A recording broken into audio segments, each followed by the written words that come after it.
Uma publicação no Facebook em que aparecem umas pessoas de máscara e por baixo um comício do tempo do Hitler, dos nazis, em que todos a fazerem a saudação nazi. Portanto, usar máscara é nazismo.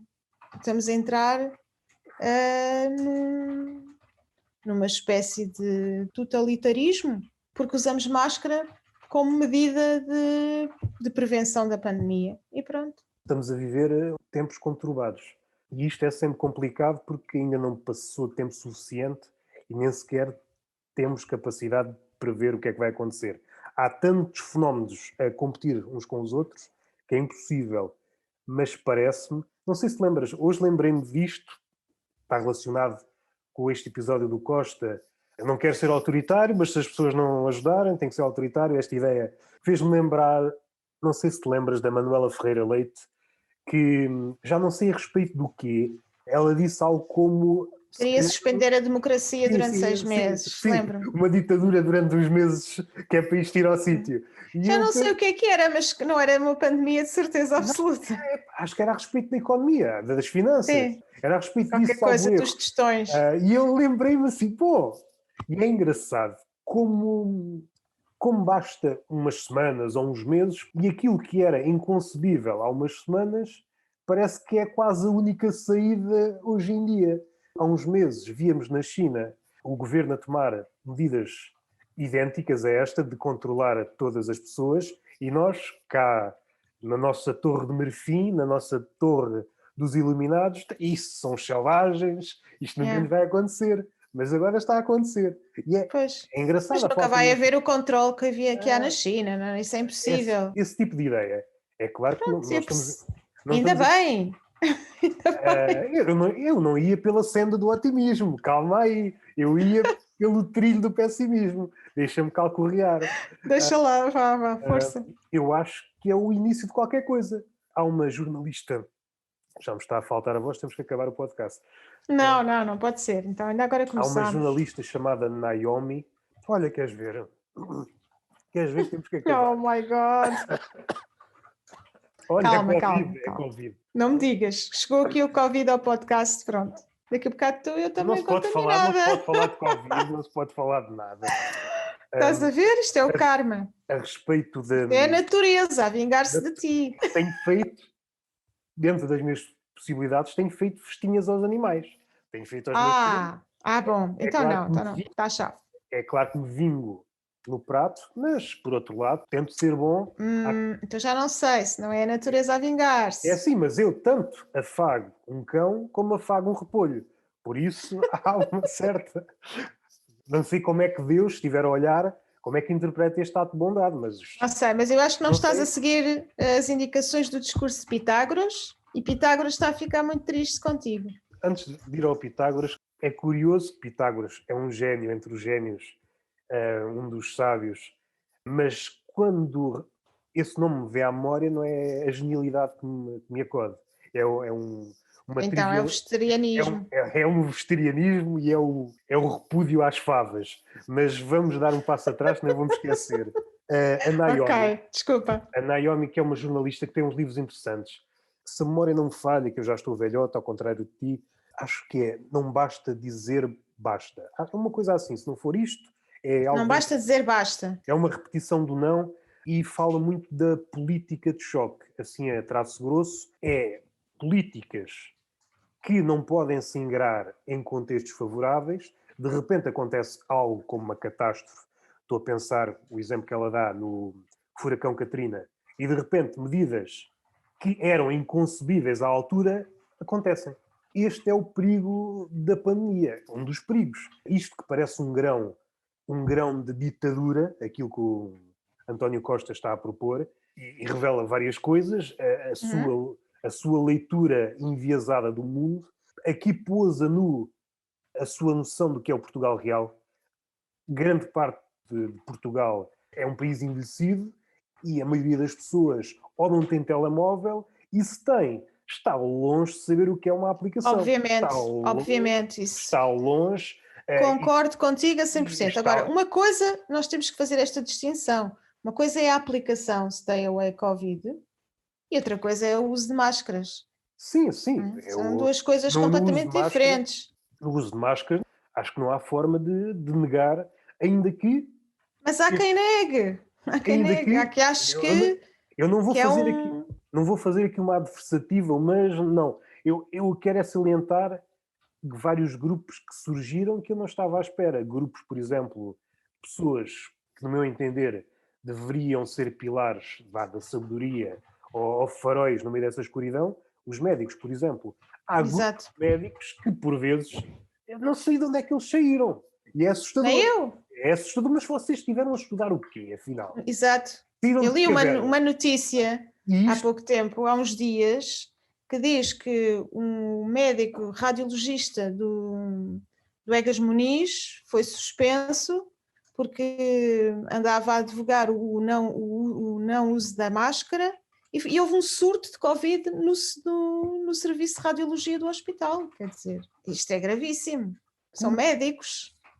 Fizeram o curso numa universidade alternativa? O que é que lhes aconteceu pelo caminho? Isso é importante e depois também é importante o simbolismo. O médico normalmente tem aquele simbolismo associado a ele que é aquele pilar de confiança. Se nós não confiamos no médico, vamos confiar em quê? Não sei. Pois, é essa a questão. Estamos a contribuir para um caldo de coisas estranhas, que é caldos parecidos àquilo que aconteceu na Alemanha, quando há muita coisa a acontecer estranha e de repente há sempre os oportunistas e parece-me, para mal dos nossos pecados, que os oportunistas estão cada vez mais bem treinados. Não sei se aprenderam, por exemplo, os Estados Unidos, a forma como se mexem nas redes sociais é muito importante. Houve uma altura, pelo menos à nossa escala, que não estavam muito dentro do mundo atual. Estavam ainda uns 10 ou 20 anos na forma como chegar às pessoas. E parece que chegaram lá agora, nos últimos 4, 5 anos. Isso é preocupante. E é preocupante porque não olham a meios. Não olham, não. Não querendo fazer uma hierarquia de ditadores, mas fazendo, parece-me que a existir uma nova vaga de ditadores, vai ser complicado. Vai ser complicado porque a história, segundo o meu parecer, vai sempre no sentido de se tornar cada vez mais subtil. As coisas repetem-se, grosso modo, mas torna-se mais subtil. E depois, para uma pessoa comum, é mais difícil dizer não, o processo está-se a repetir, isto é uma ditadura, porque a coisa... Tens toda a razão, eu acho que isso acontece mesmo. A pessoa quase que tem medo de dizer que se está a repetir, porque como as coisas são mais subtis, não são tão descaradas... Eu já não sei não vou arriscar nomes, mas é uma ideia que eu tenho muito presente e estou sempre a ver exemplos dela. Aquele exemplo que há historiadores que repudiam dizendo que não se adequa ao nosso século, que é a dialética entre escravo e senhor, eu vejo-a, nem é preciso falar na esfera da política, na esfera empresarial. Eu vejo muito isso, sobretudo no trabalho braçal, empresas, por exemplo, a Amazon. O que está a acontecer é do lado do poder um senhor muito forte sem dúvida, do lado um escravo. Obviamente. O que é que aconteceu? O chicote tornou-se subtil. Exatamente. O chicote é tudo o que está à volta, não deixando escapatória possível. Se formos ao limite, porque parece-me a mim, duas realidades distintas à primeira vista, mas que são mais ou menos parecidas a uma segunda leitura, que é a visão capitalista dos Estados Unidos com a Amazon à cabeça e depois a China. A China também, aquela ideia que falámos no outro dia, estão completamente esmagados. E a questão, qual é a diferença? É que a China, nesse particular, já está no futuro, ainda que não seja aquele futuro que nós queremos, a caminhar para lá. A minha ideia é que houve um tempo, que era um rapaz sonhador, ali nos países nórdicos e em alguns sítios da Europa e talvez noutros sítios do mundo, que havia aquela ideia, não, vamos libertar o trabalhador do trabalho, para ele ter a cabeça fresca, depois quando ele vier está todo criativo. Exatamente. Parece que essa ideia morreu. Ou foi um fugaz, ou foi propalada com fins de nos Mas não achas que esses países continuam a ter essa ideia? Parece-me que essa ideia está um bocadinho morta. Não sei o que é que se passa bem nesses países, Que porque nunca mais os não visitei, seja... mas espero bem que nesses países continue a haver essa tentativa de ter essa sociedade de homens criativos e não homens escravos trabalhadores. Que mais não seja pela pressão das grandes empresas, do sucesso que tem a Amazon, é a empresa mais rica do mundo, e a forma como eles se movem no mundo. Uma empresa, a maior empresa do mundo, não paga impostos. Às tantas, é este lado perverso, e aqui instalou-se.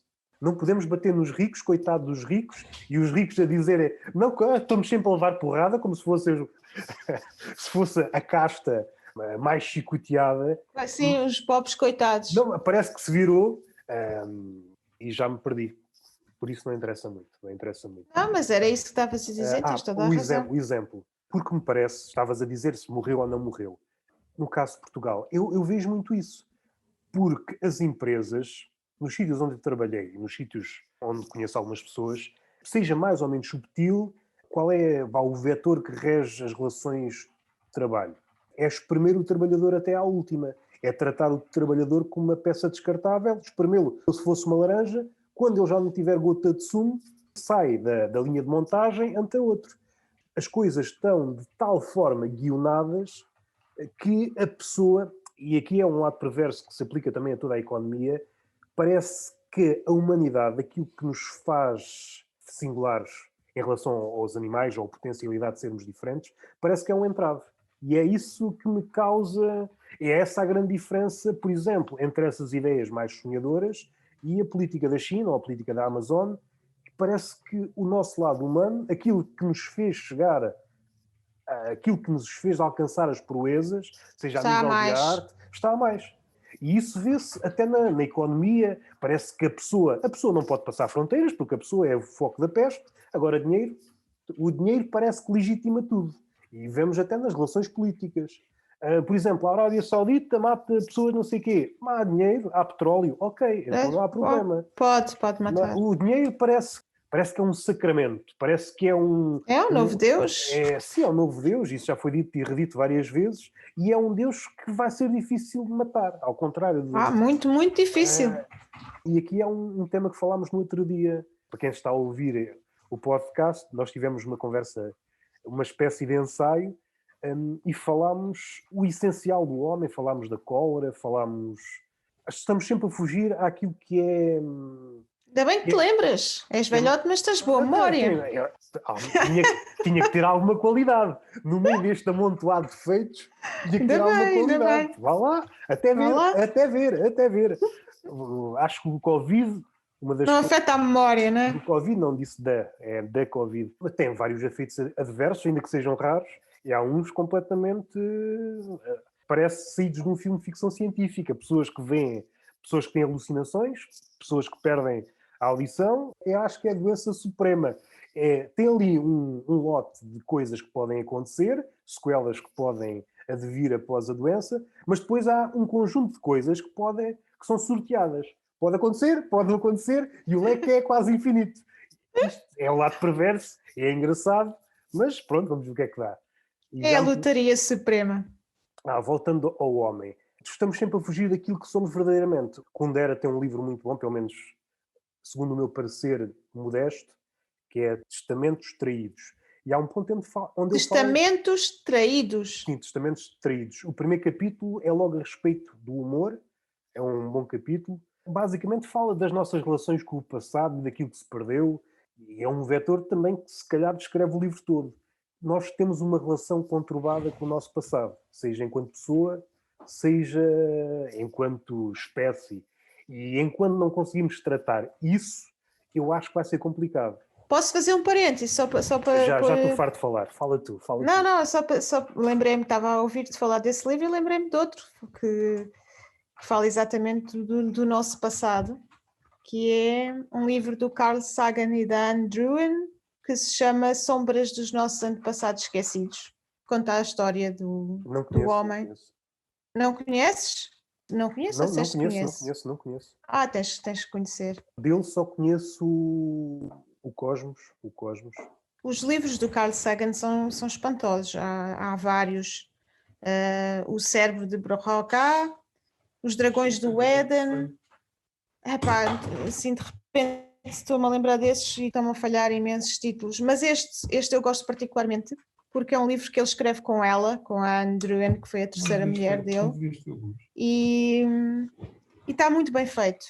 Portanto, é uma história da humanidade, basicamente. Podes continuar. Dele só conheço o Cosmos, aquele que eu li. Há pouco tempo houve um remake na televisão. Também gostei da série. É daqueles pensadores que faz falta. Por vezes há pessoas com uma grande dimensão de cabeça, mas depois falta esse lado de ensinar.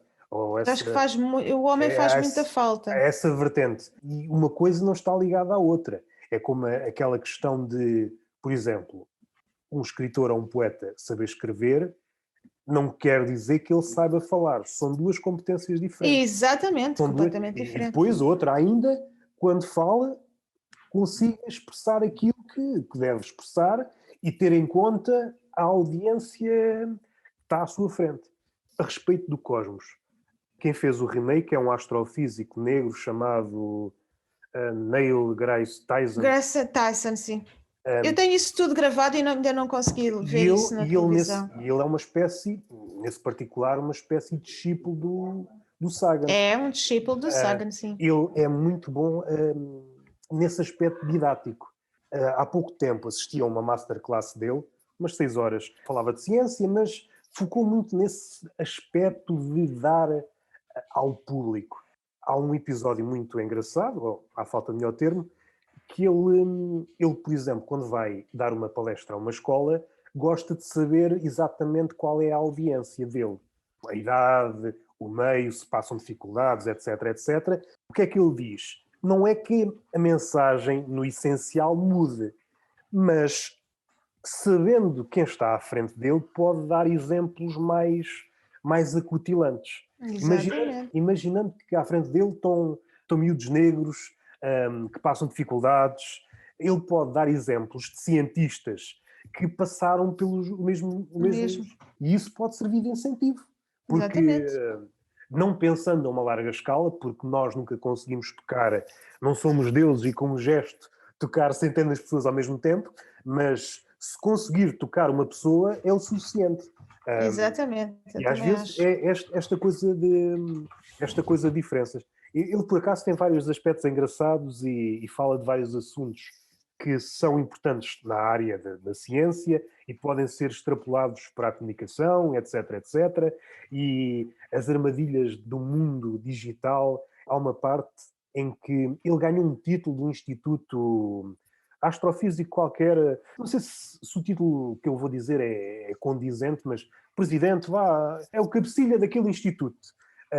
E isso conferiu-lhe a oportunidade foi como se fosse um holofote.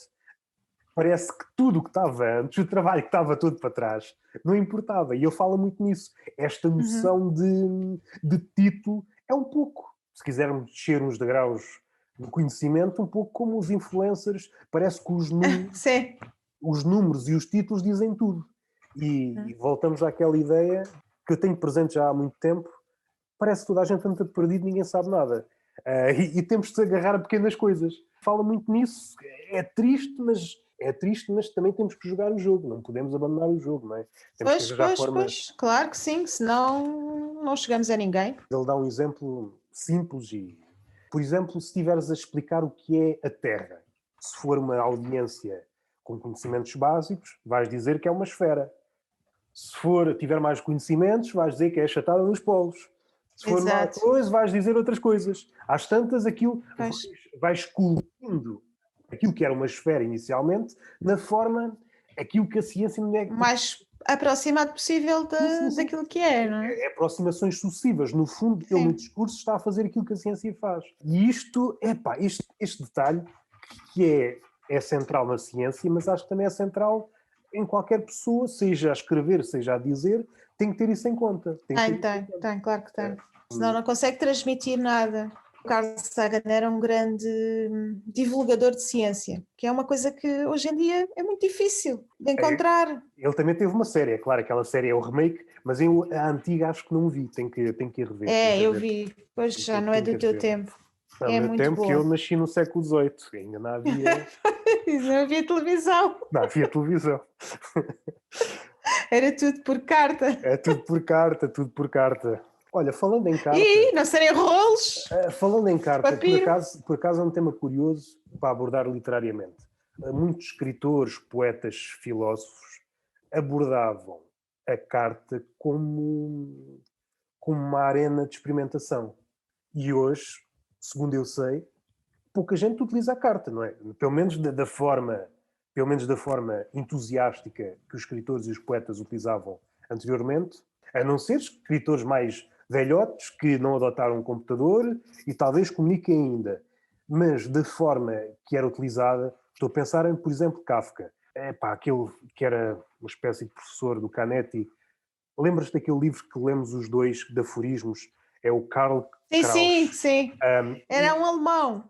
Ele também, há muito, esse género era praticado e era engraçado, era como se fosse um experimento. E hoje podíamos dizer, mas o e-mail é uma espécie de descendente da Da carta. carta. Mas eu não conheço ninguém que faça a mesma coisa. Nós queremos despachar no e-mail, não é? Ninguém vai escrever Não ou... sei, eu gosto de escrever muito e-mails assim grandes, como quem escreve cartas, mas isso também já sou de outra geração. És do tempo. É um bocado um substituto, sim, Mas eu sim. não me parece que seja algo que tenha muitos adeptos. Também posso estar enganado. Se Pois não calhar, sei. Só se falo calhar, por mim, eu gosto bastante. se calhar amanhã aparece um livro, os e-mails do não sei quê, trocados com não sei... Mas sabes que há romances, estou-me agora a lembrar de um romance que eu gosto muito, da Alexandra Lucas Coelho, que se chama A Noite Roda, que tem grande parte da história contada através dos e-mails que eles trocam. Portanto, os protagonistas trocam um com o outro porque estão à distância. Eu achei isso muito interessante na altura, porque muito atual. Na altura, as pessoas, quando estão longe, trocavam e-mails e grande parte da história se passa assim, a comunicação entre aquelas duas personagens, um homem e uma mulher, neste caso, e, e é muito giro essa história. Quando estão longe, nós vamos seguindo a história através dos e-mails. E há outros, já apanhei isso em vários livros. Assim, dessa forma, não me parece inverosímil, mas nunca apanhei. Mas Já apanhei vários livros eu sou uma assim. pessoa antiga, parece que essa ideia me repele um pouco. Eu Estamos estou... um bocado a competir pela antiguidade, eu e tu. Estamos. Eu acho que estou No destacado. fim, a gente vai ver quem é que ganha. Sim, eu estou destacado.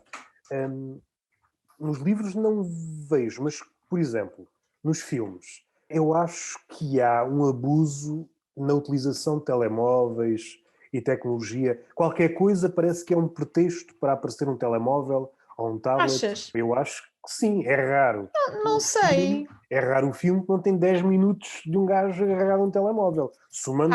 Não. Não sei. Eu acho que isto reflete um bocado a realidade. A ficção arrasta a arrastar-se Mas, atrás da realidade. mas não achas que é uma coisa que vai envelhecer mal? Daqui a uns tempos, se calhar, já ninguém Claro que utiliza tão. sim, claro que sim. Ao Claro que sim, porque vão contrário, surgir outras coisas, mas isto é como tu veres um filme dos anos 80 e veres as cassetes vídeo, e há um filme só sobre isso, que é passado num clube vídeo, em que eles estragam as cassetes e depois não te têm que parece, filmar não te e substituir as parece. cassetes. Isso também envelheceu mal, é normal. Essa é a minha preocupação, seja em livros, seja a cinema. Mas é assim, tu tens que Quando. escrever sobre a atualidade, por exemplo, o livro, estou-me a lembrar agora, Eliette, da Dulce Maria Cardoso, tem muitas partes em que a protagonista também está a falar, recebe mensagens e fala ao telemóvel. E eu lembro-me dela falar numa conversa que teve presencialmente na altura em que ainda não havia pandemia, e falou exatamente sobre isso. Parece que há escritores que têm muitos pruridos em falar de coisas do dia a dia, coisas comezinhas como um telemóvel, isso nem pensar. Enquanto que ela não, ela assumiu isso. A protagonista recebia mensagens enviava mensagens e parte da história também se passa assim. Eu acho que isso é normal. Como é uma questão de dizeres, e os clássicos, aparece as personagens dentro das caleches e têm romances dentro das caleches e vão dar uma voltinha ao quarteirão, os cavalinhos a puxarem-nos e tal, e o cocheiro. Quer dizer, isso é envelhecer mal, e eu acho que isso faz parte da vida, não é? Ou seja, não te consegui vender a ideia. Eu vou reformular. A minha preocupação é quando um romance ou uma obra qualquer é focada, marcadamente focada, nesse tipo de coisas e ou referências muito locais. O que é que vai acontecer depois? Eu estou a pensar, seja um livro qualquer, crónica ou ensaio, aquilo vai-se perder facilmente. E perder, quer dizer com isto o quê? Vai-se inundar aquilo com notas de rodapé. E a minha questão é, muitas dessas coisas não poderiam ser abordadas de outra forma? Será que muita dessa parafernália da atualidade está a funcionar como um adorno? É um meio para perceber a mensagem que está a tentar ser passada? Quando eu estou a ler isso, estou a pensar, tens razão, e isso basta olhar para trás, que há coisas ou são-nos completamente desconhecidas, ou já não temos a relação que as pessoas da altura tinham.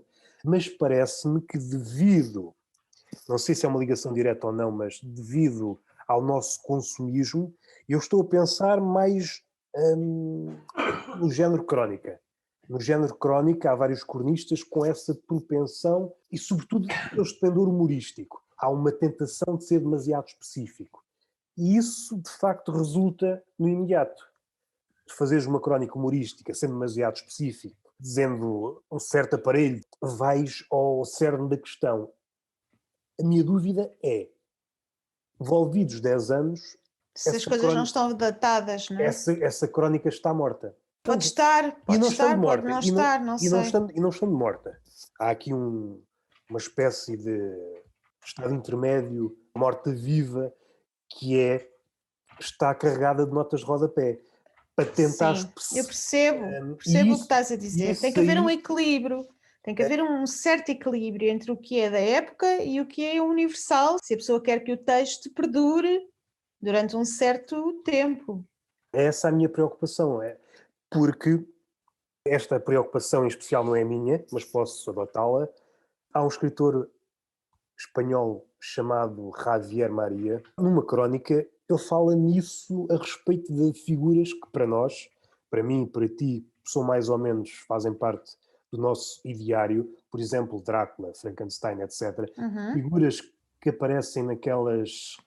Eu agora nunca fui a nenhuma, sei só citar assim por alto. Nas feiras havia um sítio onde íamos e víamos essas figuras, fantasmas, vampiros. Nas feiras? Sim, é uma espécie de casa em que víamos figuras desse tipo. O Drácula. Nunca vi nada disso. Imagina que é uma feira, há um complexo, um estaminé, onde há fantasmas, lobisomens. Estou a imaginar. Essas figuras, tu entras lá e supostamente és assustada porque vês essas figuras.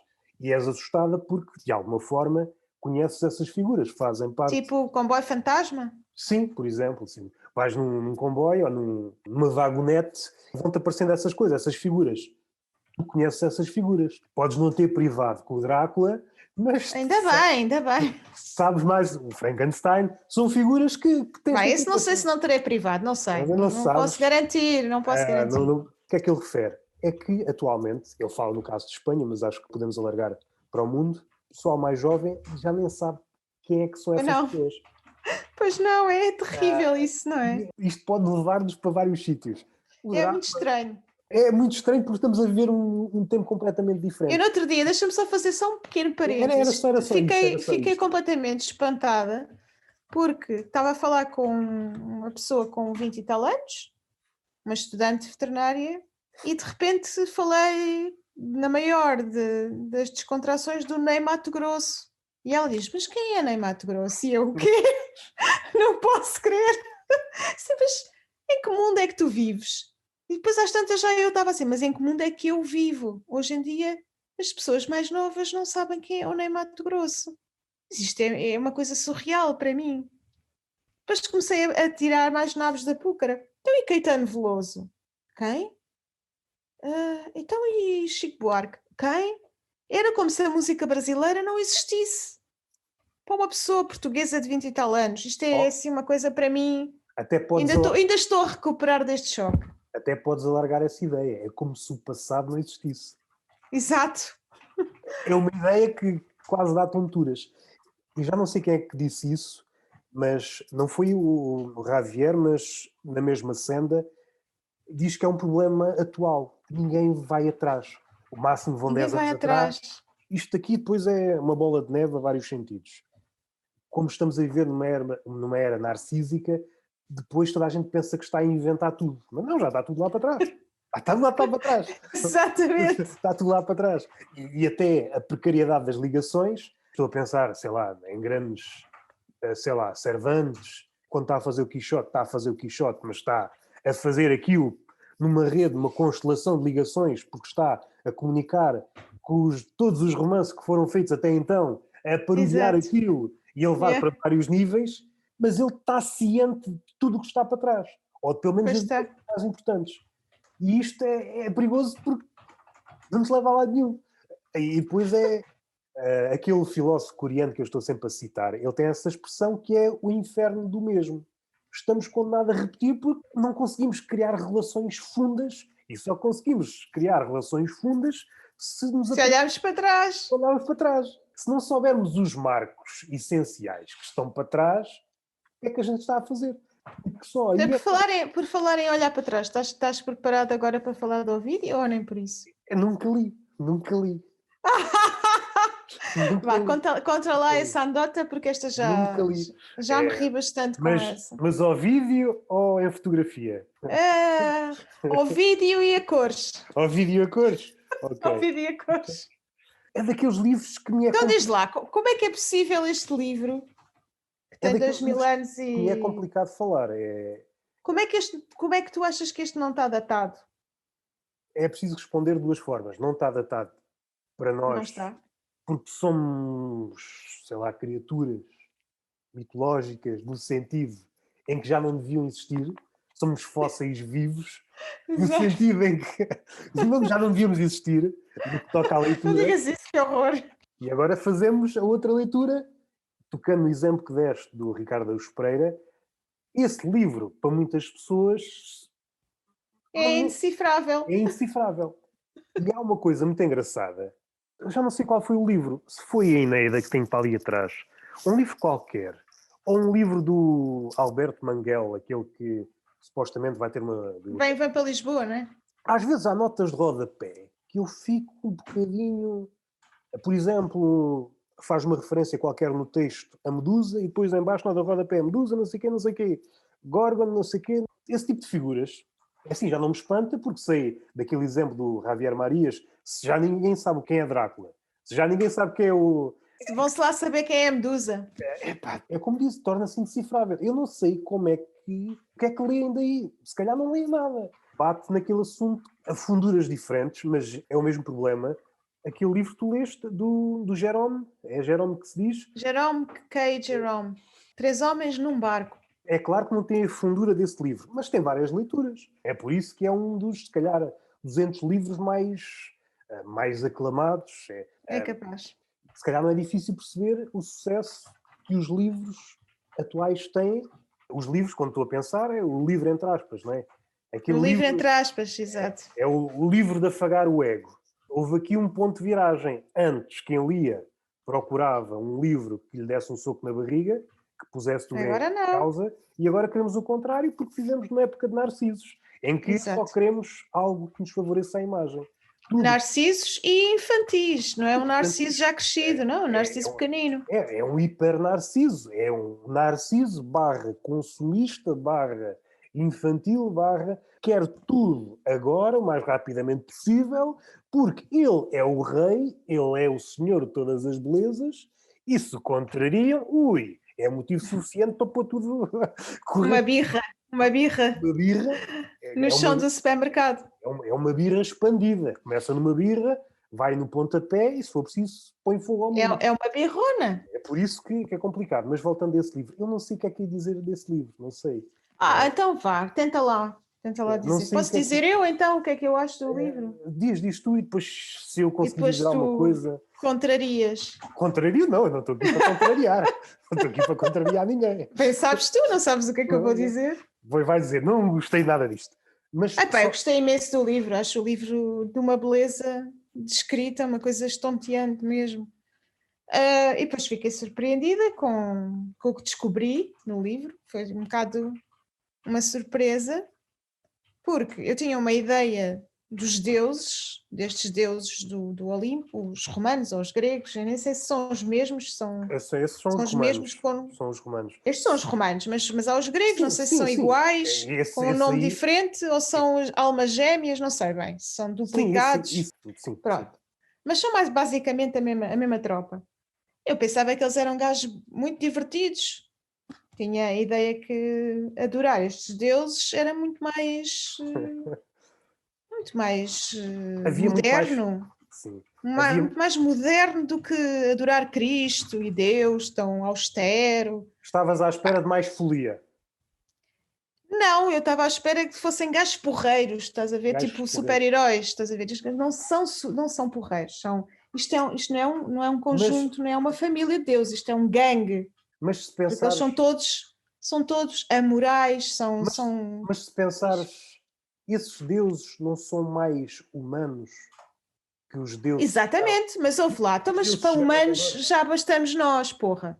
Quando nós queremos adorar deuses que estão acima de nós. Se é para adorarmos a nós próprios, então adoramos a nossa família. Não é agora deuses que são carrascos, que são maus como as cobras, que são animais em cio. Porque estes deuses, os homens são animais em cio, porque veem as gajas. Primeiro, há uns que ainda tentam falar com palavras doces e depois não conseguindo, violam-nas, porque estão muito inflamados e não se conseguem Posso fazer uma controlar. ressalva? Posso Podes, fazer uma podes, ressalva? podes. O neto de Atlas foi violado por uma ninfa. Também Repara, vou chegar lá, eu vou chegar lá, que é assim, só para não aquilo dizer era, que a é sempre... viola... Sim, eu Vá, sei, a é só violação este era reparo. tão corriqueira que até as gajas violavam, quer dizer, não eram só os homens, também há gajas que violam.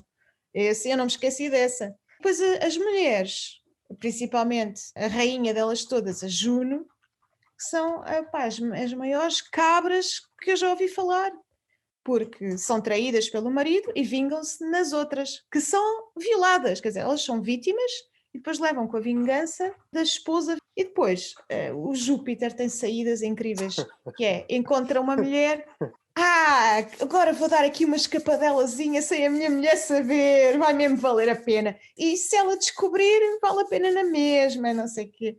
É para amor de Deus. E depois acontece tudo de mal à rapariga que acaba por ser violada. Engravida, tiram-lhe o filho, transformam-na em ursa. É sei lá, tudo e mais alguma coisa. É um horror. Isto é Eu estou-me a um. rir, estás-me a contar violações e eu estou-me a rir. Temos que pensar que Mas eu também me estou a é no rir. âmbito literário. Isto mais vale rir do que chorar. Porque é assim, são coisas brutais. Há uma história, a pior história. Há duas que eu acho que me deixaram angustiada. Uma é daquele fulano, já não me lembro bem dos nomes deles, depois tem uns nomes todos muito esquisitos. Ela é a Filomela, que é raptada, sequestrada pelo marido da irmã.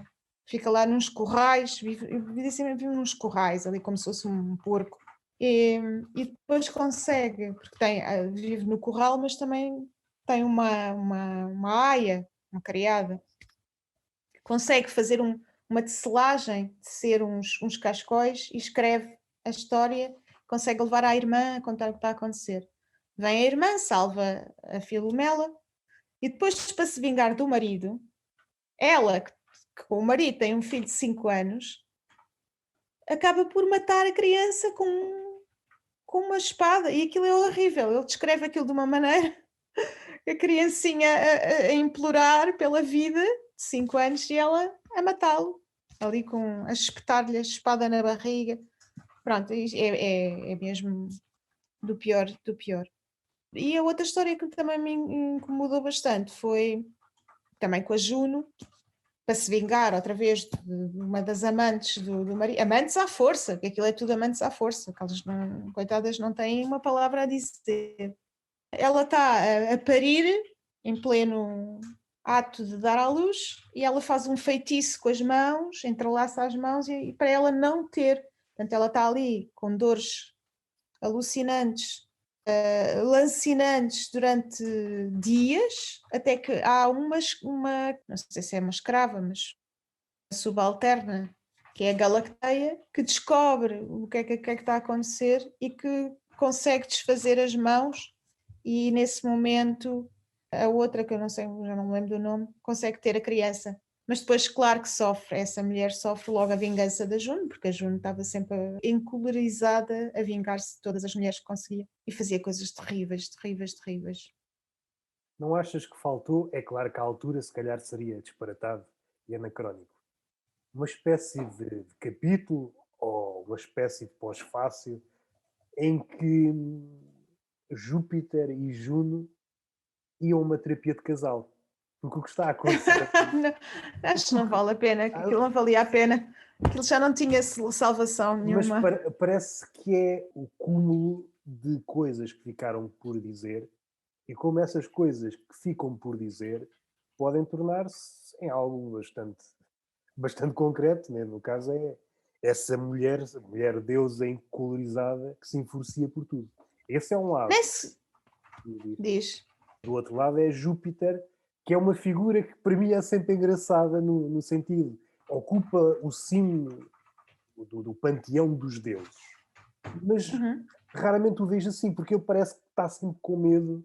Não é aquele medo... É, um homem fraco, não é? Sim, sim, sim. Sim, ao contrário. Quando eu me lembro, por exemplo, de Neptuno, ou Poseidon, nos gregos, ou Hades, ou, que são figuras do mesmo nível, que não demonstram esse medo. Fez-me sempre confusão. E depois é o lado folião, no sentido em que arranja sempre estratagemas quando mete na cabeça eu vou ter aquela mulher. Exatamente. Arranja sempre uma forma. Às vezes por meios mais lícitos, outros vias menos lícitas, mas assim que ele põe na cabeça aquela mulher vai ser minha, Não há nada a fazer. a opinião da mulher não Nada. é desprezada, não tem em conta. E a própria Juno, que é uma deusa, acaba por ter este estado de espírito também por ser completamente menosprezada. Quer dizer, ela não vale nada ali. Por isso é que ela está sempre tão raivosa. Sim, sim, raivosa, e a palavra que disseste há pouco é cólera. É cólera pura. É alguém que chega a um momento já não consegue engolir mais. Porque, exato, ela sente-se sempre passada para trás. E no Sim, fundo sim, é. sim, sim, Ela sim. está sempre a ser passada para trás. Ela não vale nada ali naquele conjunto de deuses. É uma deusa, mas no fundo é tão criada como outra criada qualquer. Que é uma posição curiosa que não encontramos muitas. Se calhar encontramos, a minha cabeça é que não chega lá, mas ocupa a posição de poderosa, por um lado, e a posição de subalterna ao mesmo tempo. Exato, é uma poderosa falsa, é uma falsa poderosa. Sim. E depois a forma que arranja para se redimir é extravasando essa cólera para o primeiro alvo que encontra, que normalmente tem origem. Que são as vítimas. São as vítimas. É forte com os fracos, mas fraca com os fortes, no fundo é isso, é uma cobarde. Sim. E aqui tocamos naquela questão do bode expiatório. Ela quer extravasar o ódio que tem, mas como tu disseste, o forte é demasiado forte para ela, então vamos direcionar isto para alguém que leve isto sem contestar, leve esta fúria sem contestar. Pronto, mas ainda não disse aquilo que a minha ideia principal é. Pronto, eu descobri então que estes deuses, não lembram nem ao diabo, e percebi finalmente porque é que o cristianismo teve tanta aceitação e foi tão popular na época em que apareceu no seio dos romanos. Porque eu acho que aquelas pessoas estavam fartas destes deuses, de adorar deuses, pois eles eram muito suscetíveis, eles ficavam muito ofendidos quando não eram adorados pelas pessoas. Há aqui uma série de gente que parece que a história vai acabar bem, mas depois são castigados porque se esqueceram de acender os pauzinhos de incenso ao deus a tal. O que é que havia para adorar? quem eram eles? Porque é que tinha que se cumprir esta obrigação? No fundo era isto, adorar Deus era cumprir a obrigação de ir ao templo, acender umas coisitas para eles, como se isso fizesse alguma diferença para aquelas divindades lá em cima, mas sim, porque eram seres orgulhosos, apenas isso. Sim, sim. Era apenas por orgulho. Não faziam nada pelas pessoas. E as pessoas Sim. também tinham uma ligação muito superficial com eles. Era um E de maneira... um regime de medo, não é? É um regime de medo, exatamente. Enquanto que depois aparece ali aquele homem, Jesus Cristo, com uma mensagem revolucionária que diz, pura e simplesmente, eu amo-vos, quer dizer, a falar de amor. Quem é os deuses destes deuses que ama? Ninguém ama aqui, não há amor aqui, isto não tem nada a ver com amor. Eu acho que foi uma pedrada no charco imensa, e por isso é que a maior parte destes romanos resolvia enfrentar os leões no circo para seguir a mensagem de Cristo, e finalmente eu compreendi que só podia ter dado certo, não havia outra maneira de acontecer. Eles estavam mesmo, estes gajos estavam mesmo a pedi-lo. Agora vou fazer uma pergunta mais ou menos controversa. O Deus do Antigo Testamento podia estar nesse catálogo das metamorfoses? Podia, claro que sim.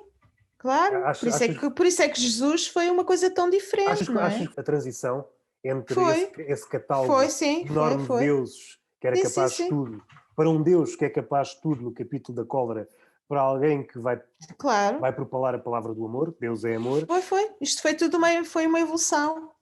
O Deus do Antigo Testamento também era brutal. Quando eu lembro-me de Moisés, que eu até achava que era um gajo porreiro dos filmes, o Charlton Heston a fazer de Moisés, eu gostava do gajo. Por acaso era um ator que eu gostava quando era pequena. E depois descubro, há uns anos atrás, que fui reler o Antigo Testamento, quando os gajos andam lá na Terra Prometida, estava prometida, mas tinham lá gajos a viver dentro. Eles tiveram que lutar, matar, expulsar, fazer o diabo a sete para tirar aquela malta toda que estava lá na Terra Prometida. Não foi assim tão fácil, não é? Por isso é que demorou 40 anos andarem para lá no deserto e tudo mais, para trás e para a frente, para a frente e para trás. E lembro-me que lá os cabeças das 12 tribos lá foram fazer a guerra lá não sei com quem, e quando vêm trazem mulheres, crianças, meninas e crianças, meninos, prisioneiros. Chegam ao pé de Moisés e dizem, mas o que é isto? Então agora vocês trazem estes gajos todos, isto é tudo para matar, isto é tudo para matar. E obrigam-os a passar à espada as mulheres, as crianças do sexo masculino, e ficam com as meninas para seu uso. Portanto, violaram aquela malta toda para seu uso. Portanto, isto era um pão nosso de cada dia. Portanto, isto é mais ou menos como um Deus do Olimpo. Não há aqui... Acho que no Ovídio não há uma coisa assim tão brutal. No Ovídio, acho que, assim, de repente, à superfície não, pode ter outra leitura. Mas falaste num aspecto engraçado, esse lado orgulhoso dos deuses e até a escala de ressentimento deles. O ponto alto é aquilo que se costuma designar a ubris. Personagens como, por exemplo, Prometeu, Sísifo, Tântalo, desobedeceram de tal forma aos deuses, foram alvo de uma punição eterna. Para pontuar aquilo que disseste, o orgulho era mesmo algo essencial nos deuses. O desafio, aquela coisa de desafiar Deus que está mais ou menos presente no Antigo Testamento e que se dilui no Novo Testamento, e isto vai tocar na ideia que falei ontem contigo de um certo apagamento do homem, do lado mau do homem. Se estes livros dizem alguma coisa do homem ou comunicam de alguma forma com aquilo que somos, foi um gatinho ou foi um cão? Não sei, eu estou aqui com os fones. A questão que me salta é se isso vai no sentido da realidade ou se vai no sentido da ocultação. Estes livros, Metamorfose, grupo de livros do Antigo Testamento, Novo Testamento, vai no sentido, uma leitura assim muito grosseira, o homem tornou-se melhor. A minha questão é, tornou-se efetivamente melhor ou aquilo que nós queremos passar a imagem que nós queremos passar é essa, mas no fundo continuamos o mesmo. Eu sinceramente acho que ficou melhor. Ficámos Estamos melhores? longe, sim, estamos longe de sermos perfeitos. Continuamos maus, mas menos maus. Não é melhor, é menos maus. E achas que o sentido é sempre ascendente ou corremos o risco de tropeçarmos e voltarmos muito atrás? Assim, a progressão, mesmo individualmente, quando a pessoa está num processo, por exemplo, numa psicoterapia, por exemplo, nunca é linear, tu tens, andas para trás e para a frente, tens momentos em que voltas atrás para depois poder ir para a frente. Portanto, não é uma coisa linear, sequencial. Portanto, é possível que tu tenhas períodos, devemos estar numa dessas fases, em que vamos um pouco atrás, vamos um bocado atrás e depois iremos novamente para a frente. Não é propriamente, isto não é propriamente um círculo em Sim, que vamos sim, ter sim. outra vez ao início, não. Acho que estamos a ir no sentido ascendente, mas com períodos de marcha atrás, Mas períodos de continua, queda, continua. se quiseres, períodos de queda. Às vezes começa a pensar, uma coisa que é rara em mim, e ponho a hipótese, será isto o ponto máximo? Eu lembro-me de um livro da Viagem no Tempo, do Wells, em que um viajante no tempo chega a um sítio, no futuro, supostamente vai assistir a uma civilização mais avançada, mas o que ele encontra é um retrocesso enorme. É claro que estou ciente daquilo que disseste. Embora não me pareça que ainda estejamos numa fase descendente daquilo que se pode chamar uma idade das trevas, Espero bem que não cheguemos a que é, tanto. que é um período de séculos onde há um retrocesso e quase tudo se perde, mas Porque já houve, já houve, já já houve. houve. O período das cruzadas e isso Sim, foi um retrocesso enorme. Houve ali anos, séculos, em que voltou-se muito para trás. Coisas que se tinham exatamente, conquistado, seja os egípcios, seja exatamente. coisas que se perderam e depois levou muito tempo a serem A voltar outra redescobertas. vez. A questão é que me parece que o terreno em que pisamos é muito mais movediço do que era na altura. Antes, para surtir esse efeito, era preciso vários anos, décadas talvez. Hoje, basta um dia. Basta um dia, um maluco acionar bombas e o mundo pode mudar de um dia para o outro. E Epá, eu espero bem que isso não seja possível. Eu já tive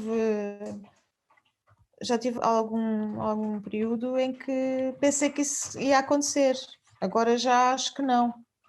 mas até, é claro que esse é o cenário pior, mas até um cenário parecido ao que aconteceu na Guerra Fria, a possibilidade diária de poder cair qualquer coisa e acabar com tudo, só esse cenário também é perigoso. Esse cenário destrói também a cabeça. Mas voltando ao Metamorfoses, queres Hum. dizer mais alguma coisa?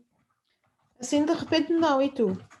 Epá, O que eu queria dizer é que depois isto é esta violência toda e depois acaba no fim com aquele discurso de Pitágoras que eu achei completamente extraordinário, não estava nada à espera, porque fala da empatia para com os animais. Pá, numa época que eu pensava que não podia existir, quer dizer, se não havia empatia para com os humanos, quase, como é que ia haver para com os animais que se comiam, que se usavam para os sacrifícios rituais, para oferecer aos deuses, para tudo. E ele aqui fala nisso, fala no sofrimento nos animais. Os animais que eram os lavradores da terra, que ajudavam os homens nos seus trabalhos, que eram essenciais à sobrevivência, e depois pagávamos com a morte, uma morte horrenda, com o sofrimento, uma coisa incrível. E ele tem um discurso enorme, pungente, tocante, inacreditável. Eu fiquei mesmo muito surpreendida. Pensei que esta empatia para com a empatia para com o outro levasse muito tempo a que o outro fosse tão distante quanto um animal. Primeiro, na altura em do não matarás os da nossa tribo, porque os outros podes matar à vontade, não é? Os judeus não se podiam matar uns aos outros, mas podiam matar tudo o que não era judeu. Aliás, era obrigação. Seja mulher, criança, até as crianças podiam se matar.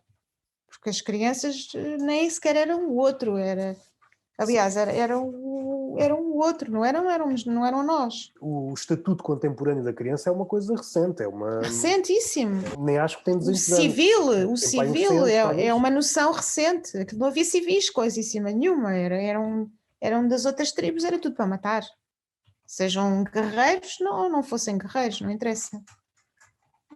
Depois, com o passar do tempo, é que começou a haver realmente quem é que estava na guerra, quem não estava na guerra, e essa noção de civil, e a noção de criança, e a noção de mulher, e a noção de idoso. Naquela altura, falar do animal e dizer não matarás o animal é uma coisa também um bocado revolucionária, acho eu. Resta saber quem é que deu ouvidos ao Pitágoras, se calhar ninguém. Não vou responder. É preferível ficar no ar, porque corro o risco de estragar essa pergunta. Eu acho que está à vista a resposta. Eu também acho. Todos os dias obtemos respostas ou variações dessa resposta. É o que é, não há grande coisa. Bem, mas pelo menos temos a noção de que cada vez mais há pessoas que compreendem a mensagem do Pitágoras e que estão de acordo com ela.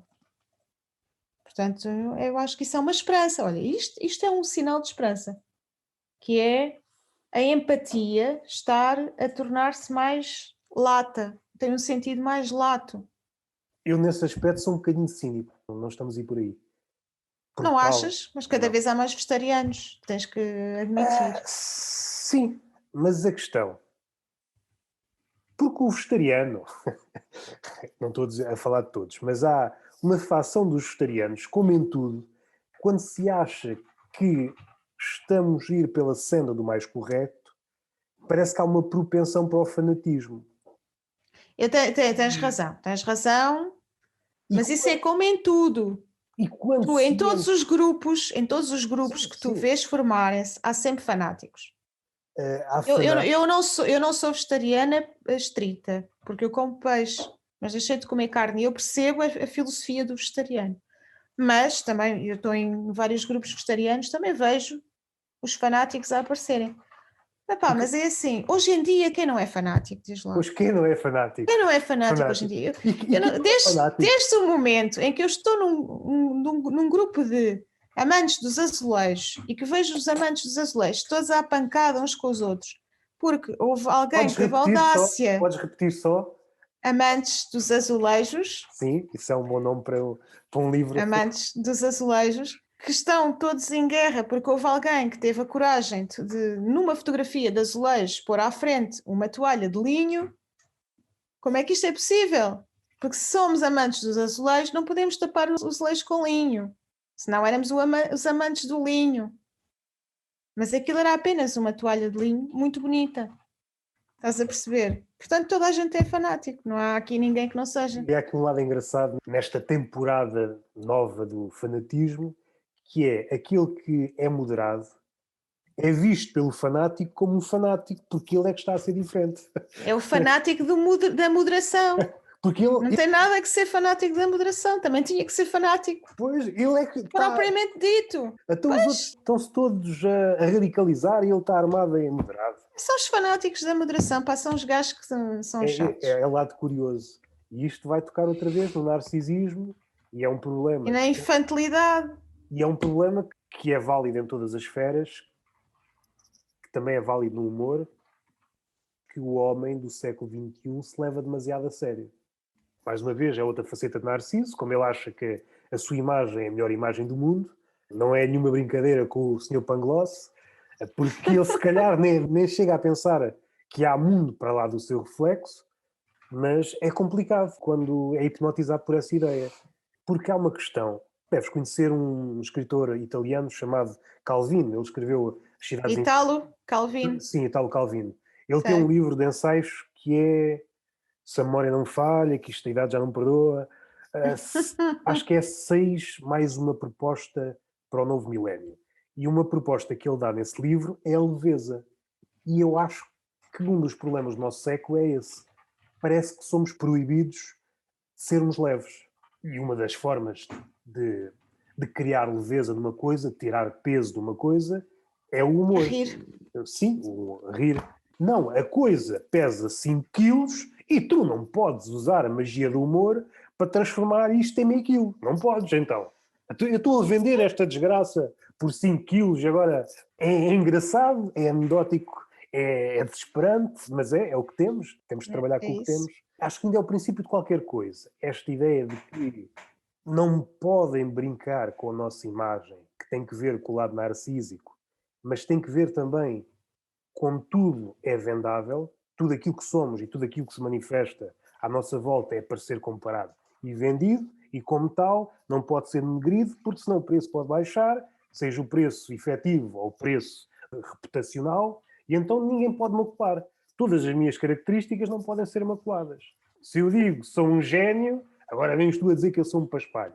Não, calma lá, vamos proibir. E a respeito disso, na Tailândia, há dias, o presidente queria prender, ele é hábito prender os tailandeses, mas era um turista que Sim. pôs uma review negativa num hotel e ele queria prendê-lo durante 5 anos. Oh meu Deus, a sério, chegámos a esse ponto. É um hábito comum entre os tailandeses. Estamos a caminhar para lá. Numa escala menor, mas acho que estamos a caminhar para lá. É complicado dizer mal do outro. Espero que ainda demore muito tempo a chegarmos a esse ponto, pá. A respeito do Ovídio da Metamorfose, é complicado falar desse livro, Tenta lá um bocadinho, mas vá. é dos meus livros preferidos. Porque é que ele nos continua a falar? Porque está servido de mitos e o mito é indiscutável. Fala sempre connosco. Parece que se lermos hoje diz-nos uma coisa, se o lermos daqui a 10 anos dir-nos a outra, porque ele cresce connosco. À medida que nós vamos ganhando de olhares, arrecadados por leituras ou vivências, quando voltamos ao poço do mito, sacamos outro entendimento.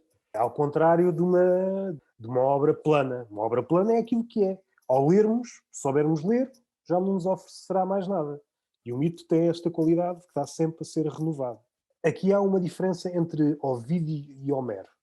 Homero, se conseguirmos uma pessoa daquela altura ao ler a Ilíada ou a Odisseia, aquilo não é texto metafórico no sentido em que as metamorfoses o são. Ele está a descrever coisas que estão a acontecer ou potencialmente podem ter acontecido. O que é que aconteceu? Que é uma característica engraçada, aquilo que é, mais ou menos literal, à altura, com o passar do tempo, transforma-se numa metáfora. A forma que nós lidamos com aquilo que nos chega de lado muito longe já está revestido num algo figurado. Já não conseguimos alcançar aquilo que ele queria exatamente Pois, dizer. exatamente dizer que não conseguimos perceber bem isso, Ao não é? contrário do Ovídio, que está já revestido no mito. Mas é engraçado como o tempo vai transfigurando o texto. E é o poder dessas obras. Ainda que sejam diferentes, fazem parte de um grupo muito seleto de obras que continuam a falar connosco, ou pelo menos continuam a falar com aqueles que querem ouvir. Há quanto tempo é que tu leste o Ovídio? O Ovídio, se calhar a última vez que o li foi há 1 ano e meio. Mas a primeira vez que o conheceste foi há Não quanto sei, tempo? não sei. A Metamorfose não foi o primeiro livro, foi A Arte de Amar-se, salvo erro. E a respeito disso também podíamos dizer qualquer coisa, que é uma coisa que me impressiona nele e noutros como ele, que é alguém que consegue sair do seu tempo para falar de um assunto qualquer. Ele, por exemplo, a falar de mulheres.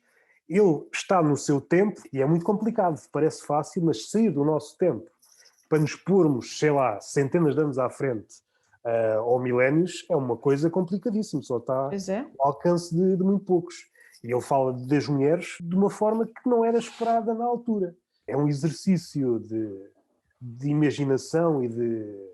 Nem sei se a palavra é certa, mas tem que ser uma pessoa muito especial, porque o teu século está à tua volta a todo Pois momento. claro, claro. Para conseguires sair Tens que desse... ser muito clarividente, fazer Sim, uma sim. projeção. E esta luta que é uma luta dos poetas, que é a luta mais suprema, que é a luta contra o mundo. O poeta, na verdadeira acessão da palavra, quando está a tentar criar uma coisa nova, no limite está a fazer isso mesmo. Está a lutar contra o mundo. Porque ele está a pôr uma visão que não existe no mundo e o mundo, por regra, não quer que outra visão nasça. Por isso, não há ninguém mais sozinho que um poeta.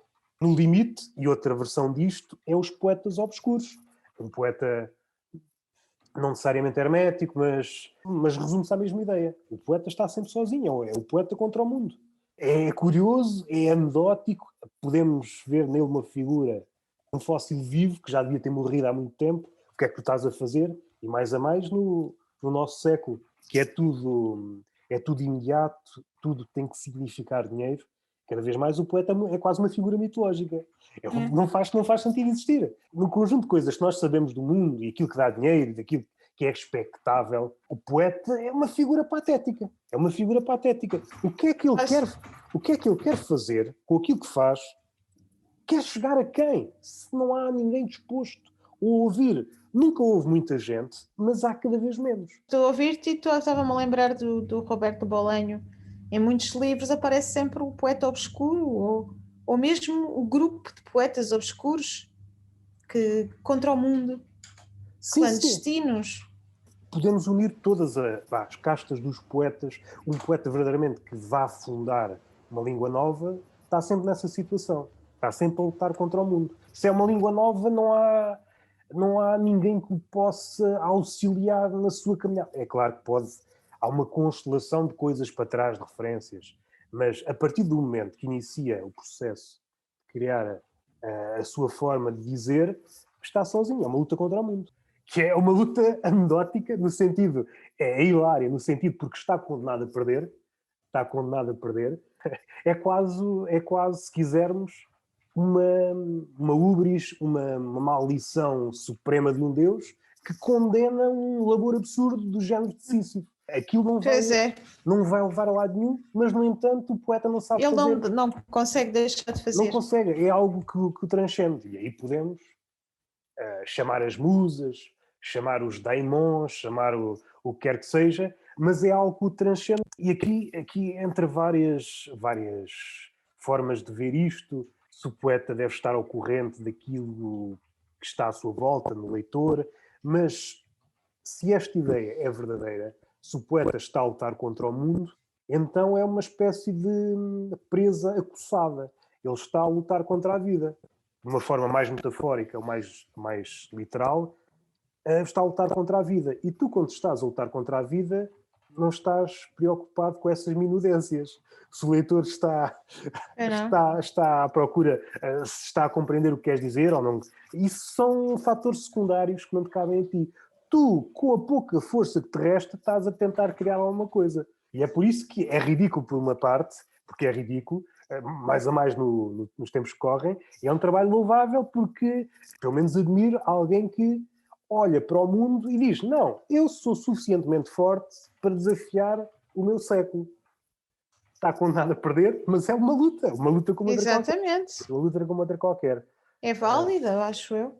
Voltando ao vídeo, às metamorfoses, é complicado falar porque já li umas 3 vezes e talvez volte a lê-lo, mas não sei se eu normalmente quando leio os livros é de uma ponta à outra, começo por partes ou só um livro em especial. Um livro, no caso do vídeo, é o capítulo, para os nossos ouvintes do podcast que não saibam. Antes os capítulos chamavam-se livros. O que é que eu ia dizer? Acho que é daqueles livros, como já te disse algumas vezes, é daqueles livros que vou continuar a ler até ao fim dos meus dias. Faz parte de um grupo seleto. Posso lançar esta pergunta e depois vais responder-me. Eu não sei se vou conseguir responder, mas imagina esta situação. Estava tudo a arder, havia uma pilha de livros com todos os livros do mundo a arder. Essa é uma pergunta muito difícil. E não havia mais cópias nenhumas, seja virtuais, físicas, estava tudo a arder. E tu tinhas a possibilidade de salvar 5 livros. Sendo que os que não salvasses se perderiam para sempre. Quais seriam os 5 livros que salvavas? E aqui podes dar se quiseres, há 2 formas de responder a isto. A primeira é aqueles livros que não conseguias deixar de viver, e a segunda, pensar num sentimento mais amplo. Aqueles livros sem os quais a humanidade não avançaria, ou aqueles mais essenciais para a humanidade. Não sei se conseguiria ser assim. Não sei se ia conseguir ser assim tão altruísta. Não sei se tens aqueles livros que dizem mais. Não são 5 livros, não consigo. Não consigo mas fazer esse. Imagina essa situação. Tudo a arder. Já tinha que imaginar que estavam lá todos. Sim, e é sim, difícil. Isso estava. Garanto que eu estive lá e tal. E só podias salvar 5. Quais seriam? Epá, é muito, muito, muito ingrato, mas assim de repente estou-me a lembrar do 2666 do Roberto Bolanho. Sim. Estou aqui a olhar para ele. Pá, salvava pelo menos um da Alexandra Lucas Coelho. Sim. Sim. Tentava. Pois há tantos autores que eu gosto, como é que eu ia? Já salvaste 2, faltam 3. Estás a ver, é cada vez mais difícil, porque Não, depois se vou fosse, esgotando as hipóteses se e fosse depois já não fácil, tenho mais para salvar, quer dizer, é então brutal. depois vais ter que viver com isso o resto da vida. Pois ia chorar o resto da vida. Mas pensa o lado positivo, salvei estes 5. Já São disseste 2. poucos, não chega. Não, tens que salvar. Olha, estou a arder. Vais só salvar 2. Eu de certeza que ia tentar salvar mais, não conseguia salvar só 5. Queimava a mão, queimava o braço, queimava o pé. Então, esquecendo a fogueira, seja 5, seja mais, seja menos, aqueles livros que achas essenciais para o homem, para aquilo que somos, tanto para o lado mau, para o lado negativo, o que é que achas? Estás-me a fazer perguntas muito difíceis a esta altura do campeonato. Por exemplo, eu tinha que salvar, agora voltando à fogueira, algum livro do Aquilino Ribeiro, acho que para nós portugueses, que O é um Aquilino? exemplo máximo do que é um escritor, para mim, universal. Sim. Para sim. mim, não é só para mim. Sim, sim, Eu sim. lembro-me de ler uma entrevista Concordo contigo. do Não Saramago. sei se consegues ver. Não sei se consegues ver. Consigo, adoro esse livro. Terras do Demo. Eu já li 2 vezes ou Para quem 3. está a ouvir o podcast, é um livro do Aquilino Ribeiro, Terras do Demo. Foi o último livro que eu li dele. É um dos meus preferidos dele, se não o meu preferido. Eu comecei a ler, assim, livros sem imagens. Era o que havia na altura, era o Aquilino, o Camilo Castelo Branco e o Essa de Queiroz. O primeiro da Aquilino foi Malhadinhas que eu li, pai aos 7 anos. Mas sou capaz de ter lido esse pela primeira vez, sim, foi o primeiro que eu apanhei. Era o que havia. Concordo contigo, é aquele lado perverso e não é, é o que é. Se estivesse noutro país com outra projeção, Era seria... outro, Sim, mas é o que é, não vale a pena estar aqui a escrever. exatamente. Somos portugueses, portanto. São as contingências, não vale a pena. Exatamente. Nós somos o que somos e as nossas contingências, não é? Mas, epá. Olha, Carl Sagan, tinha que tirar um Carl Sagan, olha, os Sombras, como eu estava a falar há bocado. Então já estão 4, só falta um. Já estás a ver? Não consigo, não consigo. O que é que eu agora ia fazer Eu à estou minha a te vida? imaginar nesta situação tudo a arder e tu não consigo, não consigo. A sério, eu mandava-me lá para dentro, no desespero, ia ser E difícil tentavas sair tirar cá para mais. fora. Mas estava lá um fiscal, minha senhora, eu disse 5, não disse 20. De repente veio-me à cabeça o Grande Sertão Veredas, que eu adorei, que acho que é um grande livro. Isso seria um tema grande. Até podemos abordar aqui levianamente. Tu leste o livro há pouco tempo. É daquelas questões da literatura língua portuguesa que me faz uma certa comichão. Eu, quando lia livro de ensaios, era sempre referido como uma das grandes obras e ficava sempre com a pulga atrás da orelha, porque é que, ao contrário de outras obras menores, era difícil encontrá-lo nas livrarias. E comecei a pensar, ainda não o li, apesar de saber o que é que trata, e depois deste-me informações. Já li outros livros dele, mas é muito difícil encontrar livros dele, de Guimarães Rosa. Não sei porquê. Está mais fácil agora, Sim, está houve mais fácil. edições recentes, Nos sim. últimos 2 anos apareceram. Sim, sim. Mas esse livro em especial é curioso. Tanta gente que fala dele como sendo uma das grandes obras da nossa língua, é muito difícil encontrá-lo. Há uma razão para tal. E depois tu explicaste. Não sei se queres. É o tema do livro. Eu acho que sim, que é óbvio para quem lê o livro, para quem entra no livro, porque é que é tão difícil encontrar o livro. Porque existe uma homofobia generalizada desde sempre que continua muito presente. E aquilo é a história de um homem que se apaixona por um homem que afinal não é um homem, mas ele nunca chega a saber que é um homem. É o Rio Até Baldo, não é? O Rio é o Baldo. Rio Baldo E e o outro, não o. me lembro. Ai, Não vale a pena também pensarmos. São 2 homens, o amor entre 2 homens. é um amor entre 2 homens, mas um deles é uma mulher. Mas a identidade desse Sim, sim, homem, sim. dessa mulher, é ser homem. Portanto, a identidade é homem, ela vive uma vida de homem. E só quando está morta, cadáver, é que ele descobre, o Riobaldo, que é uma mulher. Mas aí já foi tarde demais. Há ali um momento, portanto, isto é uma luta deste homem para assumir o amor. O amor, seja lá ele por quem for. Ele sabe que ama aquela pessoa, mas sabe que não é aceite. Aquele amor não é aceito pela sociedade, nem por ele próprio. Ele próprio não aceita. Há ali uma luta dele com ele próprio para aceitar aquele amor. Até que consegue aceitar, mas tarde demais. E no fundo, o engraçado é que eles acabam por viver esse amor não consumado, mas vivem-no, porque eles vivem lado a lado durante anos e anos naquela vida de jagunços, porque aquilo são jagunços e isso é impossível. Ele diz mesmo, ele assume mesmo, é impossível, aquele amor é impossível entre jagunços. Não é E é possível, uma não é palavra que eu aceito. adoro, uma palavra que eu adoro, jagunço. Como é que dois homens jagunços podem viver um amor E do ponto entre... de vista literário, se bem que isto é sempre complicado de dizer, ainda da forma compacta que nós estamos a ver isto, parece uma obra de grande estatura, merece, pelo menos até então, estar relegado para a obscuridade, pelo menos Não, falando em Portugal, não sei como é que é no Brasil, pois eu também me parece a que mim não. Daquilo que parece-me eu sei, um grande livro, magnificamente escrito, completamente, que nos absorve completamente, que dá um prazer imenso de ler. Parece que entramos naquele universo e não queremos sair dali. Uma linguagem torrencial, só comparável à Aquilino Ribeiro. A maneira torrencial como as palavras aparecem, riquíssimo, sempre coisas novas.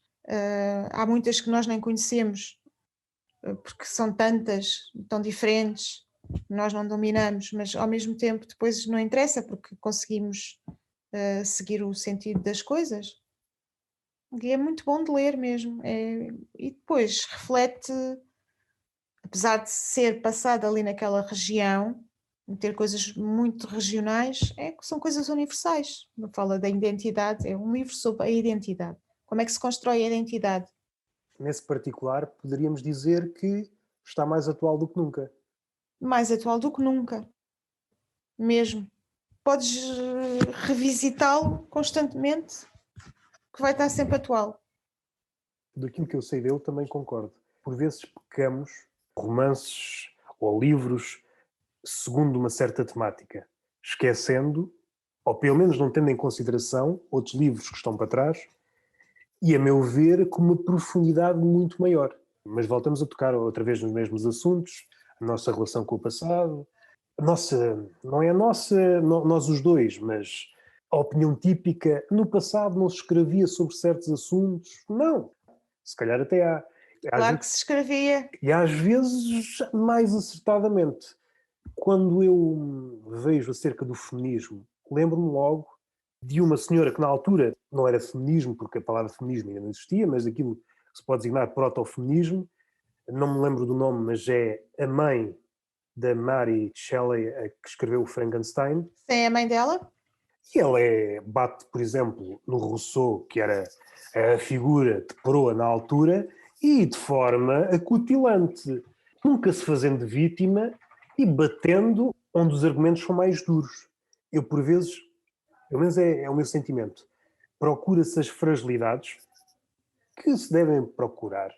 Se realmente achas que a tua posição ou o teu manancial de visões é superior ao outro, tu deves bater onde o outro supostamente é mais forte. É mais forte em ficção. Eu aqui não estou a explicar bem. Outra forma de dizer isto, não deves fugir a nenhuma parte do discurso do outro. E ela faz isso de forma extraordinária. É uma coisa que me Por cativa. acaso estás a falar do Rousseau e eu li uma citação qualquer, e fiquei na dúvida se era dele ou não, mas já vi que sim. Uma citação bastante machista do Rousseau, a dizer que as mulheres basicamente eram inferiores aos homens, vá. Sim, era uma ideia, é aquela questão à nossa luz, ok, condenável. Na altura dele, talvez não seja, e não fui capaz de fazer, por exemplo, aquilo que fez ao vídeo, dar aquele salto para fora do tempo. Talvez ele devesse fazer outra coisa, no sentido, já que era filósofo, à partida, devia ter esta capacidade de se questionar, pelo menos, não é? Dizem que as mulheres são inferiores. Porquê? Por que razão? Tentando desconstruir.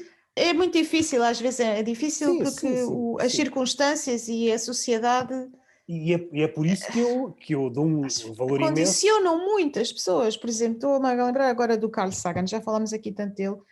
Houve uma altura que eu li a biografia dele e fiquei surpreendida, porque o biógrafo foi bastante honesto, não é? Contou tudo. E chega à parte em que ele conta que no segundo casamento, o Carl Sagan casou 3 vezes, acho eu. No segundo casamento, ele estava casado com uma colega, uma cientista também, na mesma universidade, e tinham 2 filhos. Eu penso que ele só tem filhos dessa mulher, não tenho a certeza se teve algum da primeira. E era ela que trabalhava que nem uma cadela, passa a expressão, porque ela não fazia nada. Portanto, ela tinha o trabalho de cientista, estava em doutoramento, e era ela que tratava da casa, tratava dos filhos, cozinhava, arrumava a casa. Portanto, por dia trabalhava não sei quantas horas mais, levantava-se não sei quantas horas mais cedo que ele, e que para ele era perfeitamente normal, porque era assim. Depois, quando ele casou com a Andrew, mais tarde, mudou completamente. Portanto, ele conseguiu evoluir. Porquê? Também porque o tempo também Mas evoluiu. não querendo E a fazer, Andrew já era uma mulher diferente. não querendo fazer de advogado do diabo, mas e agora tenho que estar a pensar bem nas palavras que vou dizer. Eu estou longe, não estou a bater. Não, mas esses génios, homens talentosos que existiram no passado e que devem muito à companheira que tiveram, noutras situações, se tivessem, por exemplo, no nosso contexto, em que as tarefas são mais ou menos divididas, se calhar não tinham atingido a estatura que atingiram. Não tão depressa. Não tão depressa. Ou não tão à vontade. É porque há Ou certo, não tão descansadamente. seja na ciência, na física, na matemática, na poesia, a um nível quase obsessivo, quase em que a pessoa parece que está possuída, quase não deixa tempo para nada. Não quer dizer que a mulher deva ser sacrificada, mas o que eu quero dizer é que seria quase impossível de acontecer, ou pelo menos chegarem à É estatura assim, que chegaram. tinham que arranjar Dito, dito, funcionários dito para de ajudar outra. os dois, não é? Sim, sim, sim, isso era outra forma, não é? Outra Tinham forma. dinheiro para isso, Mas seja como for, não era costume. seja como for, devem aquilo que alcançaram, o conhecimento que alcançaram, a reputação que alcançaram, a obra que conseguiram juntar, devido a esse pilar essencial que foi a mulher. Sem dúvida.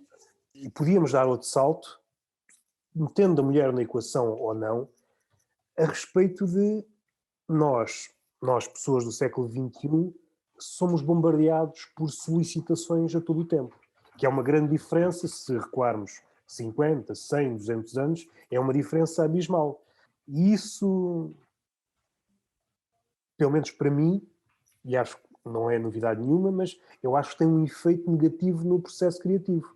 Claro que tem. Não sei como é que és tu quando escreves, isto podia ser formulado de outra forma melhor, mas devido ao adiantado da hora, peço que me perdoem, quando no ato da escrita, por vezes, não quer dizer que sejamos befejados pela musa, nem nada que se pareça, mas é uma esfera diferente. Parece, não é uma redoma, porque não é completamente intransponível, mas há ali uma espécie de separação do mundo. Exatamente, eu Mas, sinto isso. mas não é uma redoma, é talvez uma bola de sabão. É facilmente rompível. E assim que somos perturbados, ao sairmos do Exato. ato da escrita, é complicado. Não estou a dizer que é impossível. É difícil. Até voltar àquele estádio pode demorar talvez uma hora. E a questão é, Isso é a minha luta constante com o cotidiano. é a Roubar questão, tempo ao cotidiano, roubar tempo para mim. É a minha luta. e a minha questão, eu vou partir de uma espécie de postulado meu, podes concordar ou não. Se não concordares, peço que não digas, que eu não me quero chatear contigo. Está E bem, depois, vou-me calar. claro que estou a brincar, e depois Também? se tem alguma ligação com aquilo que estamos a viver, que é, eu acho que os génios estão em extinção e se isso está relacionado com o mundo que vivemos, somos bombardeados com solicitações por todos os lados e, como tal, não conseguimos entrar nesse ritmo, que é uma espécie de ruptura. Ok, eu vou dizer o que é que eu acho. Eu não acho que os génios estejam em extinção. Eu acho que vão estar em extinção os génios que não se conseguirem disciplinar. Portanto, só têm futuro os génios que se conseguirem ter uma disciplina muito rígida de concentração e de afastamento das solicitações, das várias solicitações. Consigam fazer, não quer dizer que não tenham redes sociais, nada disso, mas que ponham barreiras e limites muito rígidos às horas que têm para trabalhar. E isso que estás a dizer, achas que é mais para o lado do realista ou mais para o lado do utópico? Não, eu acho que isto é completamente realista. É realista? Por exemplo, eu lembro-me Sim, o Gonçalo M. Tavares falou longamente sobre isso. O Gonçalo M. Tavares, por acaso, é um caso curioso, porque é quase a exceção daquilo que eu estava a dizer. Se eu penso que isto é uma utopia, ele é a exceção. Não sei se ele é a exceção, mas ele deu conselhos a quem quer escrever, precisamente nesse sentido. Portanto, tem que parar, isolarem-se e impor barreiras. E eu concordo perfeitamente, tem que ser assim, não há outra maneira. Duvido que os que escrevem consigam de outra maneira. Tem que ser pessoas muito disciplinadas, não podem dispersar-se. Têm que ser calculistas, têm que ser completamente calculistas e programarem o seu dia, as horas que têm para serem criativos, as horas criativas e as horas de recreio, digamos assim. E se quiserem intervalarem uma coisa com a outra, mas muito rigoroso. Tal como na escola se tem horas para aprender e horas para jogar à bola. É um trabalho solitário, mas que a pessoa tem que impor as regras a si própria, porque senão não consegue. Sim. Não pode haver telemóveis, não pode haver net, não pode haver televisão, não pode haver pessoas a bater à porta, não pode haver.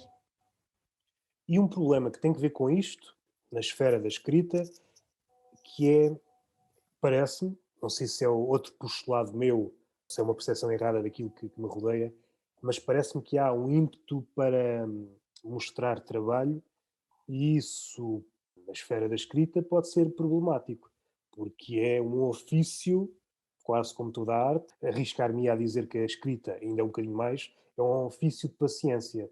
E eu parece-me que, ok, está ligado, a disciplina tem que ter alguma paciência, mas depois, se calhar, uma paciência a posteriori, no sentido, ok, tenho um trabalho feito, mas depois há um pós-trabalho que é a maturação por si e um olhar novo sobre aquilo que está feito para reescrever, etc. Na sociedade atual, achas que há muita gente assim? Não há muita gente assim, mas há o suficiente. Se pensarmos bem, há imensos autores bons, de qualidade, a escrever. Então vou dar um exemplo. Eu cada vez mais vejo coisas que quero ler e angustia-me em não ter tempo para ler toda a gente que escreve bem. Portanto, eu não acho que os génios estejam em extinção. Eu não sei como é que vai ser daqui a 100 anos, não sei, mas neste momento acho que há muita gente a escrever bem. Então o meu fico postulado contente está com errado. isso. Acho que está sim, errado, desculpa lá que te diga, mas sim. Ok. Mas perdoo-te. Estás perdoado. Estou a perdoar. Vou dar aqui um exemplo mais extremo daquilo que acabei de dizer. Será que livros, obras, aquelas obras supremas que levam quase uma vida a escrever, será que ainda vamos ver obras dessas? Com a disciplina que temos, que é um exercício muito mais difícil do que o era há um século, há 50 anos, é mais difícil ter disciplina hoje. A paciência do ato de fazer, e o ato de esperar, e o ato de reescrever, etc. Percebo o que queres dizer. Hoje em dia não se escrevem livros de 1000 páginas, não é? Porque ninguém... É difícil... obra, por exemplo, de Proust, ou do Roberto Camus, ou do Canetti, obras que... do Joyce, ou... Sim. Obras que levaram carradas e carrada de tempo. Pronto, mas isso não quer dizer que um livro mais pequeno não seja uma obra-prima. Não, claro que não. Estou-me a lembrar do O Radwan Nassar, é assim que se diz? Sim, Custa sim. muito dizer o nome. Lavoura Arcaica? Não, o outro, Um Copo de Coldre. É um livro Ok, pequeno que se lê num sei, dia, sei, numa sei. tarde. Aquilo é Muito bem. muito bom. Gosto muito dele. E é um livro curto. Há Sim, muitos sim. livros curtos que são muito bons. O Velho e o Mar, de Hemingway, O Estrangeiro. Pois, exato, não tem que ser muito, Sim, muito grande para ser bom. É claro que os clássicos têm a tendência para serem grandes, porque antigamente, lá está, não havia nada para fazer mas e a pessoa sim, entretinha-se sim, muito sim. a escrever. Sim, esse é o lado mais prosaico. Mas Mas também, pronto, acho que não estou muito enganado ao dizer, há mundos que podem ser descritos em livros pequenos e há outros mundos que não que podem. não, Não. tens razão. E ler um livro grande, eu vejo isso desde que comecei agora a ler os clássicos, já há 2 anos, é outra experiência, realmente é uma experiência completamente diferente, porque como nós estamos, imagina, um mês a ler um livro, estamos imersos naquele mundo. Eu lembro-me quando estava a ler A Montanha Mágica, que não se passava lá nada, mas era tão bom estar naquele sítio, que aquilo era um sítio muito, muito, muito bom, uma grande qualidade, aquela distância, toda a gente era rica e toda a gente se sentava à mesa e aquilo eram banquetes todos os dias, com não sei quantos pratos descritos, ao mais ínfimo pormenor. Pá, aquilo enchia-nos a alma. E eu gostei muito de lá estar, foi mesmo como se estivesse lá a passar ali um período da minha vida, um mês, a descansar, a Sim, apanhar sim, aquele sim. ar puro da montanha. Pá, enquanto que num livro que se lê numa tarde, não entras naquele mundo assim de uma maneira tão plena, não é? Que perdura no tempo. Eu Então, quase que ainda tenho a sensação de estar naquelas cadeiras, enrolada naquelas mantas de pelo de camelo, a apanhar o ar da montanha. E isso é engraçado. então, pelo menos esta tem razão. Sim, Esta, tens esta, razão, tens esta, razão. Já esta nunca vai ser a mesma coisa. Pá, são parece, maneiras diferentes parece-me que esses de livros ser vão. genial. São maneiras diferentes de ser genial. A Não quer dizer a que não seja questão. genial à mesma. Não, eu não ia por aí. A questão é a nível de visões. Ao encurtarmos o livro, e hoje o livro é muito padronizado, se reparares, parece que os livros têm todos quase a mesma espessura, parece que são feitos, é aquelas 200 e tal páginas, são feitos, e é isso depois levar-nos ao outro lado. Mas o que eu queria dizer é isso mesmo, é a construção do mundo, a forma como talhamos o mundo como detalhamos, não como os escritores detalharam o mundo, é diferente. O número de detalhes é soberbante. Exato. É outra visão, É outra visão. é a possibilidade de sermos confrontados com essa visão. Sou da mesma opinião que tu. Há livros pequeninos que há ideias mais curtas, há ideias que não precisam de tantas páginas e até a forma de escrever. Há ideias, e estou a imaginar um livro, sei lá, por exemplo, O Estrangeiro. Se esticasse por 500 páginas, seria um livro muito mais fraco do que é. Não vale a pena. Estou-me a lembrar agora do Kurt Vonnegut, aquele Sim, livro sobre a guerra, que eu agora não me está a vir o título à Matador. cabeça. O Matador 5. O Matador 5. Esse livro é curto, esse livro é genial. Olha, esse era um daqueles que eu também ia à fogueira queimar um braço para apanhar, sem dúvida. Acho que esse foi o quinto. Ok, salvaste. O quê? Ainda não tinha dito o Não, quinto, eu era pensava que já tinha quatro. dito todos. Deixa lá Pronto. ver se eu me lembro. Foi um da Isabel Lucas. Não, não é. Por acaso também gosto da Isabel Lucas, é da Alexandra Lucas Coelho. Caraças, faço sempre confusão. Ah, Do Aquilino, Aquilino. pode ser a Terras do Demo, por exemplo, ou a Casa de ah, Comarigães, mas eu gosto mais da Terras do Demo, por acaso. O já não. primeiro, o que é que eu disse? Já não sei qual foi. Foi o Ok. Roberto Bolanho. Sim, sim, sim. Já não me lembro qual foi o outro. Está lá para trás. Grande Sertão Veredas. Sim, Falámos sim, do, sim. do Sim. Grande Mas Sertão não sei se Veredas. foi referido na fogueira. Agora uma coisa. Foi. Foi? Ok, então. Queres saber os meus? Quer. Se fosse para o mundo, salvava a Odisseia, a Ilíada de Homero, a Metamorfoses de Ovídio, a Bíblia toda. Esses já eram muitos. Não, a A Bíblia é um Bíblia livro. toda, se Tudo fosse todo, é um livro. a tradução do Federico Lourenço, são uma Não, data de volumes. arranjava uma versão assim, nem que fosse mais pobrezinha, tudo no mesmo livro. De bolso. E me deixa com o pé atrás. Esta é a minha aposta. Será que vale a pena insistir nisto? Vou apostar outra vez. E o outro livro é que é complicado. Não sei o que é que escolhia. Não sei o que é que... Ok, escolhi a natureza das coisas de Lucrécio. Esses 5. Tem que ler isso. Talvez o pilar mais importante da ciência como nós a conhecemos. Que é engraçado, do ponto de vista da história, foi quase apagado pela Igreja, mas séculos mais tarde, alguém da Igreja tirou do obscurantismo. Não sei se era padre, mas era alguém ligado à Igreja com Se não era padre, era sacristão. uma propensão para a ciência. Uma figura engraçada. É curioso como as coisas... Foi a Igreja que tentou aniquilar, mas foi alguém da Igreja que o De elevou. vez em quando apareciam uns padres com vocação para a ciência. Olha, o Mendel, a genética mendeliana veio do... Sim, no século XX há uns quantos físicos e sim, há umas pessoas interessantes nesse capítulo, mas eu acho que uma coisa não anula a outra. Não, nunca. Não tem que Então anular, não. eram os dois de Homero, Ovídio, já me esqueci. A Bíblia, A Bíblia, e qual foi o último que eu disse? Não disse ainda. esse do Creço, desse livro. Como é que se chamava? Da natureza das coisas, sim. Natureza das coisas. Sim, ficava fechado. Esse aí, acho que Mas isso é para o mundo e para ti? para mim, Metamorfoses, Ilíada, acho que tinha que ter os poemas todos do Herbert Weller, pois o último é que é complicado. Não sei o que é que... O último... ok. Podia ser para me dar outra visão do mundo, para pensar de forma... o conjunto de olhares que me fornecessem um olhar máximo. O Basho, aquele poeta japonês, concisão, acho que nunca deve ser esquecida e pelo menos tendo esse olhar, juntando aos outros, acho que tinha o olhar máximo possível. Acho que todos esses livros continuam a falar comigo. A Ilíada, porque é a Ilíada, e tenho pena de ser perdido uma das epopeias de Homero. Era um parvalhão, não me lembro o nome dele. O nome dele dá origem à epopeia. Basicamente era uma comédia. Perdeu-se, não sei. Há uns fragmentos... Alguém que não o salvou da fogueira há tempo. Não salvou. Se virmos desse prisma, salvou-se a Ilíada, que é a história da cólera, salvou-se a Odisseia, que é a história de um homem que se está a tentar encontrar, e perdeu-se a figura do parvo.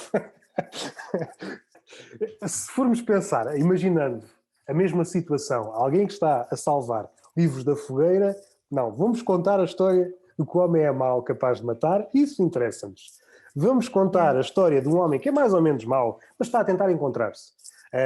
De Ulisses, ok, isso interessa-nos. O homem que é parvo, isso não Nos interessa. Não nos interessa. Isso é sinal que realmente o humorista é tão maltratado, não é? É engraçado. Isso levar-nos-ia também a outros caminhos. Essa é uma visão minha, não sei se é compartilhada por muita gente, que eu acho que quando o romance encontra uma barreira, é o humor que o faz avançar. Não sei se me expliquei bem, mas, por exemplo, com o Quixote, estava a acontecer uma coisa que parece que estávamos, a utilizar a expressão, o inferno do mesmo. Não se fazia nada diferente. De repente apareceu o Quixote e Foi usar o humor. Parece que abriu o mundo. Mais à frente aconteceu a mesma coisa, parece que todas as formas estavam esgotadas. Apareceu o Lawrence Stern com o Tristan Shandy. Abriu o mundo outra vez. Pois mais à frente, não tanto. Estas aberturas foram gigantescas, as duas maiores quanto a mim. Talvez Beckett mais à frente e outros menores, mas parece-me sempre que é o humor quando chega àquele nível. Parece que está tudo esgotado. Aparece um livro de humor que... Isso é interessante. Esta é uma teoria que eu tenho, não sei se é interessante. É uma boa teoria, sim senhor. Mas é sempre um livro de humor. Eu tendo a concordar. É sempre um livro de humor. Parece que é preciso, para criar um novo, é preciso parodiar o inventário que está para trás. Vamos parar um bocadinho, ver o que está para trás, vamos rir disto tudo, ok, agora podemos dar um passo em frente. Parece que é sempre assim. É mais ou menos isto, que é o Quixote, parar, ver o que é que está para trás, vamos rir disto tudo, tentar dar um passo em frente, um passo sempre comedido, não é aquele passo de, muito ao nosso género, do nosso século, aquele passo categórico. Não há passos categóricos, há lutas contra moinhos. É o que há.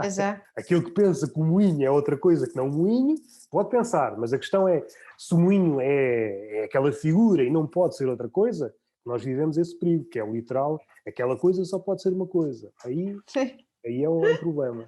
Pois é, estamos numa fase muito literal mesmo. Uma pergunta rápida.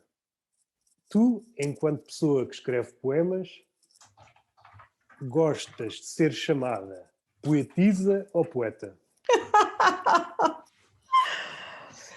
Sabes que eu às vezes penso nisso e não chego a conclusão nenhuma de jeito. Porquê? Porque eu gosto de ser chamada de poeta, mas não sei porquê, porque é que eu não gosto da palavra poetisa. Não sei, é uma questão de som apenas. Não sei explicar.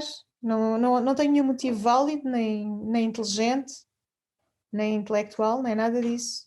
A minha E percepção... não sei porque é que há pessoas que gostam de dizer que são poetisas e porque é que há outras que não gostam. Nem tem nada a ver com feminismo, nada, não tem nada a ver com nada. Talvez me possas ajudar a elucidar porque é que há pessoas que Não gostam de uma posso, nem coisa. quero entrar nessa esfera. A minha percepção ingênua, se calhar está errada, é que antes não havia tanto problema, mas pelo menos as mulheres que eu conheço ou sigo a fazer poesia afastam-se do termo poetisa. E eu já não sei quem é que disse isto.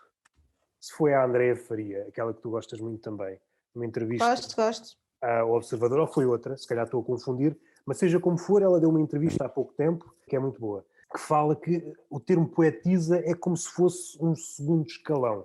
Não sei como responder a isso. Se calhar ela tem uma certa razão. Nunca tinha pensado nisso, mas inconscientemente, será que eu penso que é? E quero também ser poeta como todos? Não sei. Nunca tinha pensado nisso, mas se ela o diz, é capaz de ter razão. Eu não ponho as mãos no fogo se foi ela, mas sei que Uhum. foi alguém que eu li e não sei o que pensar sobre isso. Estamos muito apegados. Ok, as palavras têm algum poder, mas não sei, ainda não Será consigo. que com isso parece que estão a fazer duas modalidades, feminino e masculino, como nos Jogos Olímpicos? Ténis de mulheres, ténis de homens, e ao darem nomes diferentes, poeta, poetisa. O que eu posso dizer, e esta percepção, eu não sei se está equivocada ou não, a minha percepção é que antes as mulheres não se chateavam ao serem designadas poetisas, até porque normalmente partia delas, e agora vai no sentido contrário. As poetas que eu vejo, poetas mulheres, é sempre poetas e raramente poetisa. É raro eu ver uma mulher aparecer lá poetisa. E é por isso que... Mas pode ser um viés meu. Eu percebo essa pergunta, mas não tenho uma resposta.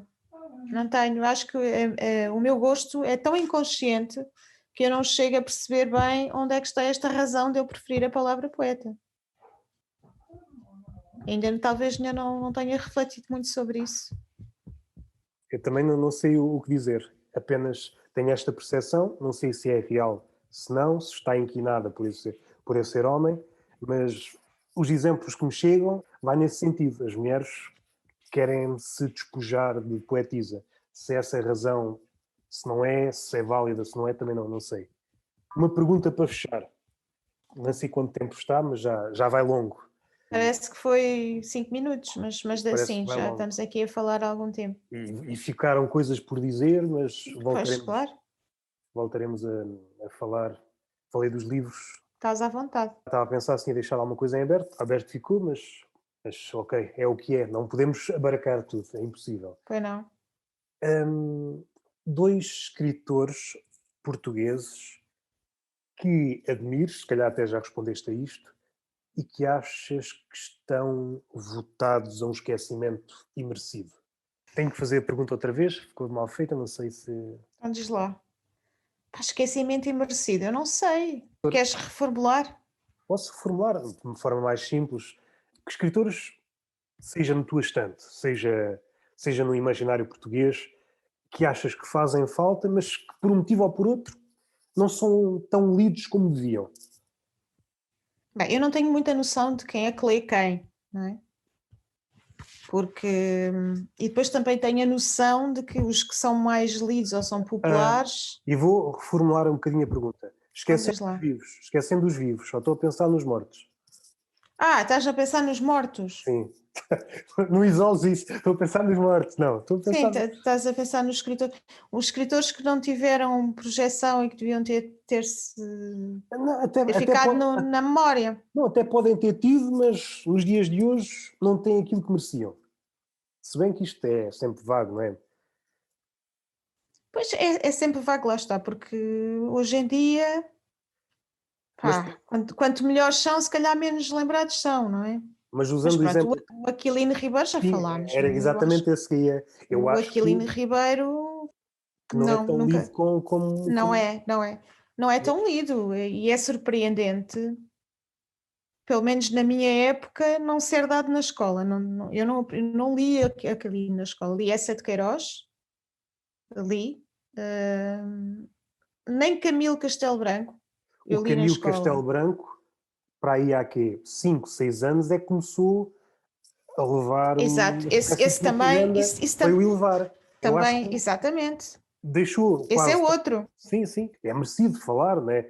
Mas É eu, merecido, é muito bom, é mesmo muito bom. Eu comecei a ler Aquilino, já tinha saído da escola há muito tempo, por mim própria, e descobri que é um escritor fenomenal.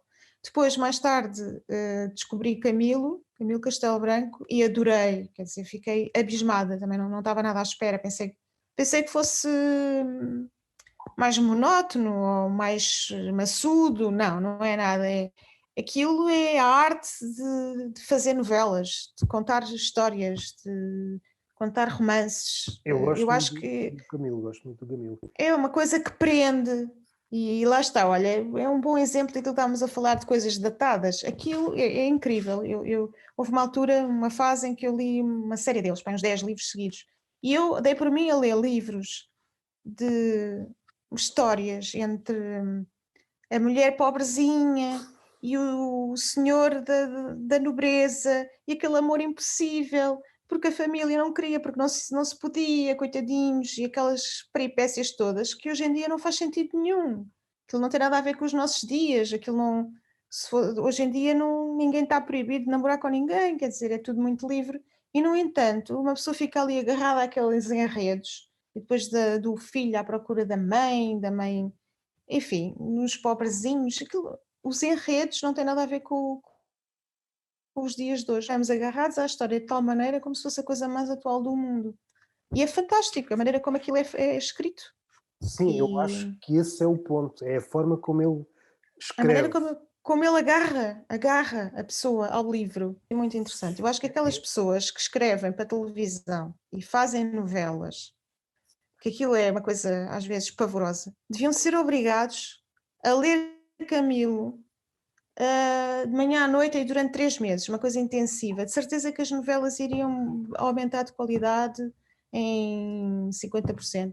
No mínimo, no mínimo. Eu sou da mesma opinião. Eu acho que é uma ideia que podemos levar para todo o lado no que diz respeito à escrita.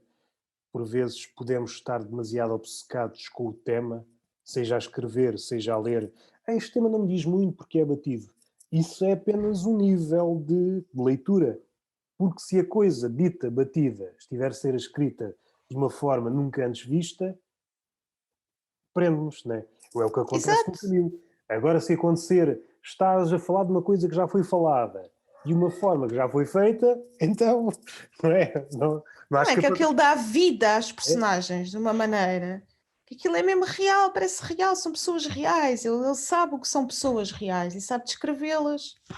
E os dramas, pronto, são dramas. Cada época tem os seus. eu gosto muito da forma, a prosa que ele tem, a prosa, que é muito ao resto do Essa de Queiroz, aquela prosa malandra que acho que se perdeu. Não estou a ver ninguém que escreva.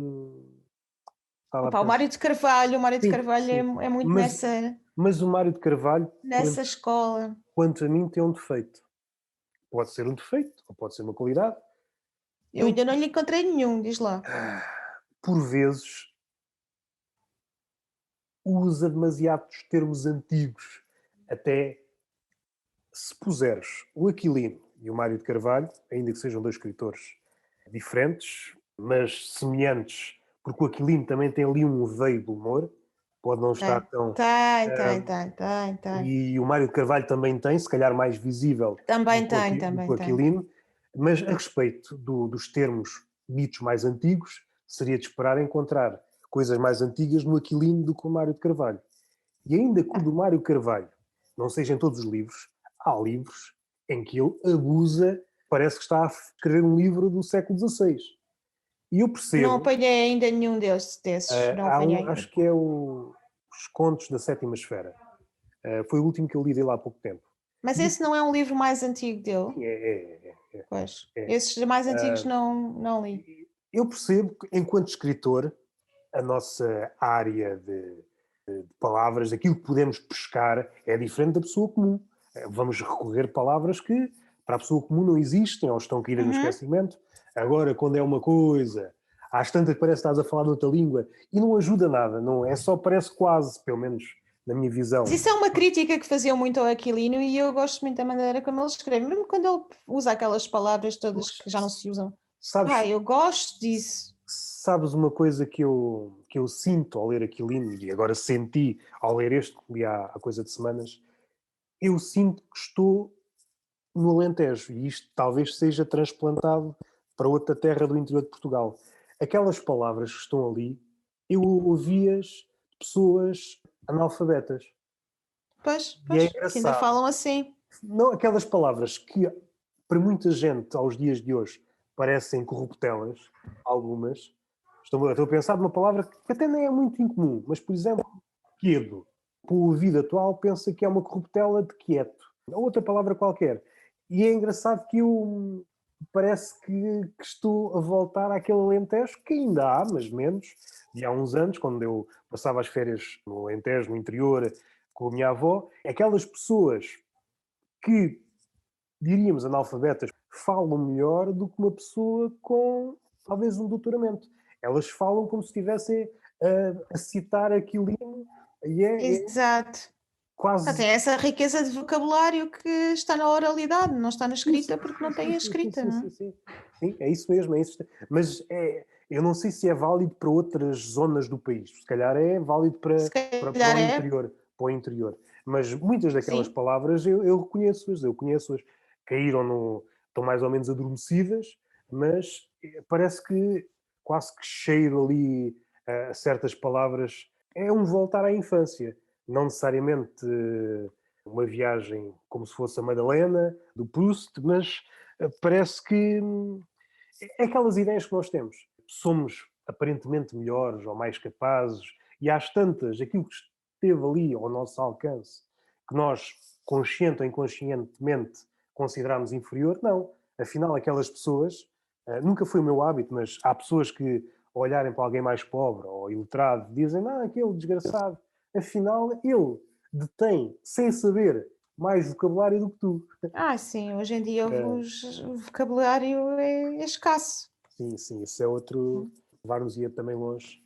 Eu acho que há um afunilamento do vocabulário, seja no escritor, seja na pessoa comum. Pode ser um problema daqui a uns tempos. Então, gostaste da conversa? Gostei imenso. Falar não tem fim. E agora falhou no fim. Longo, não? E agora falhou no fim. Podes repetir. É verdade, ainda bem que foi só no fim. Podes repetir.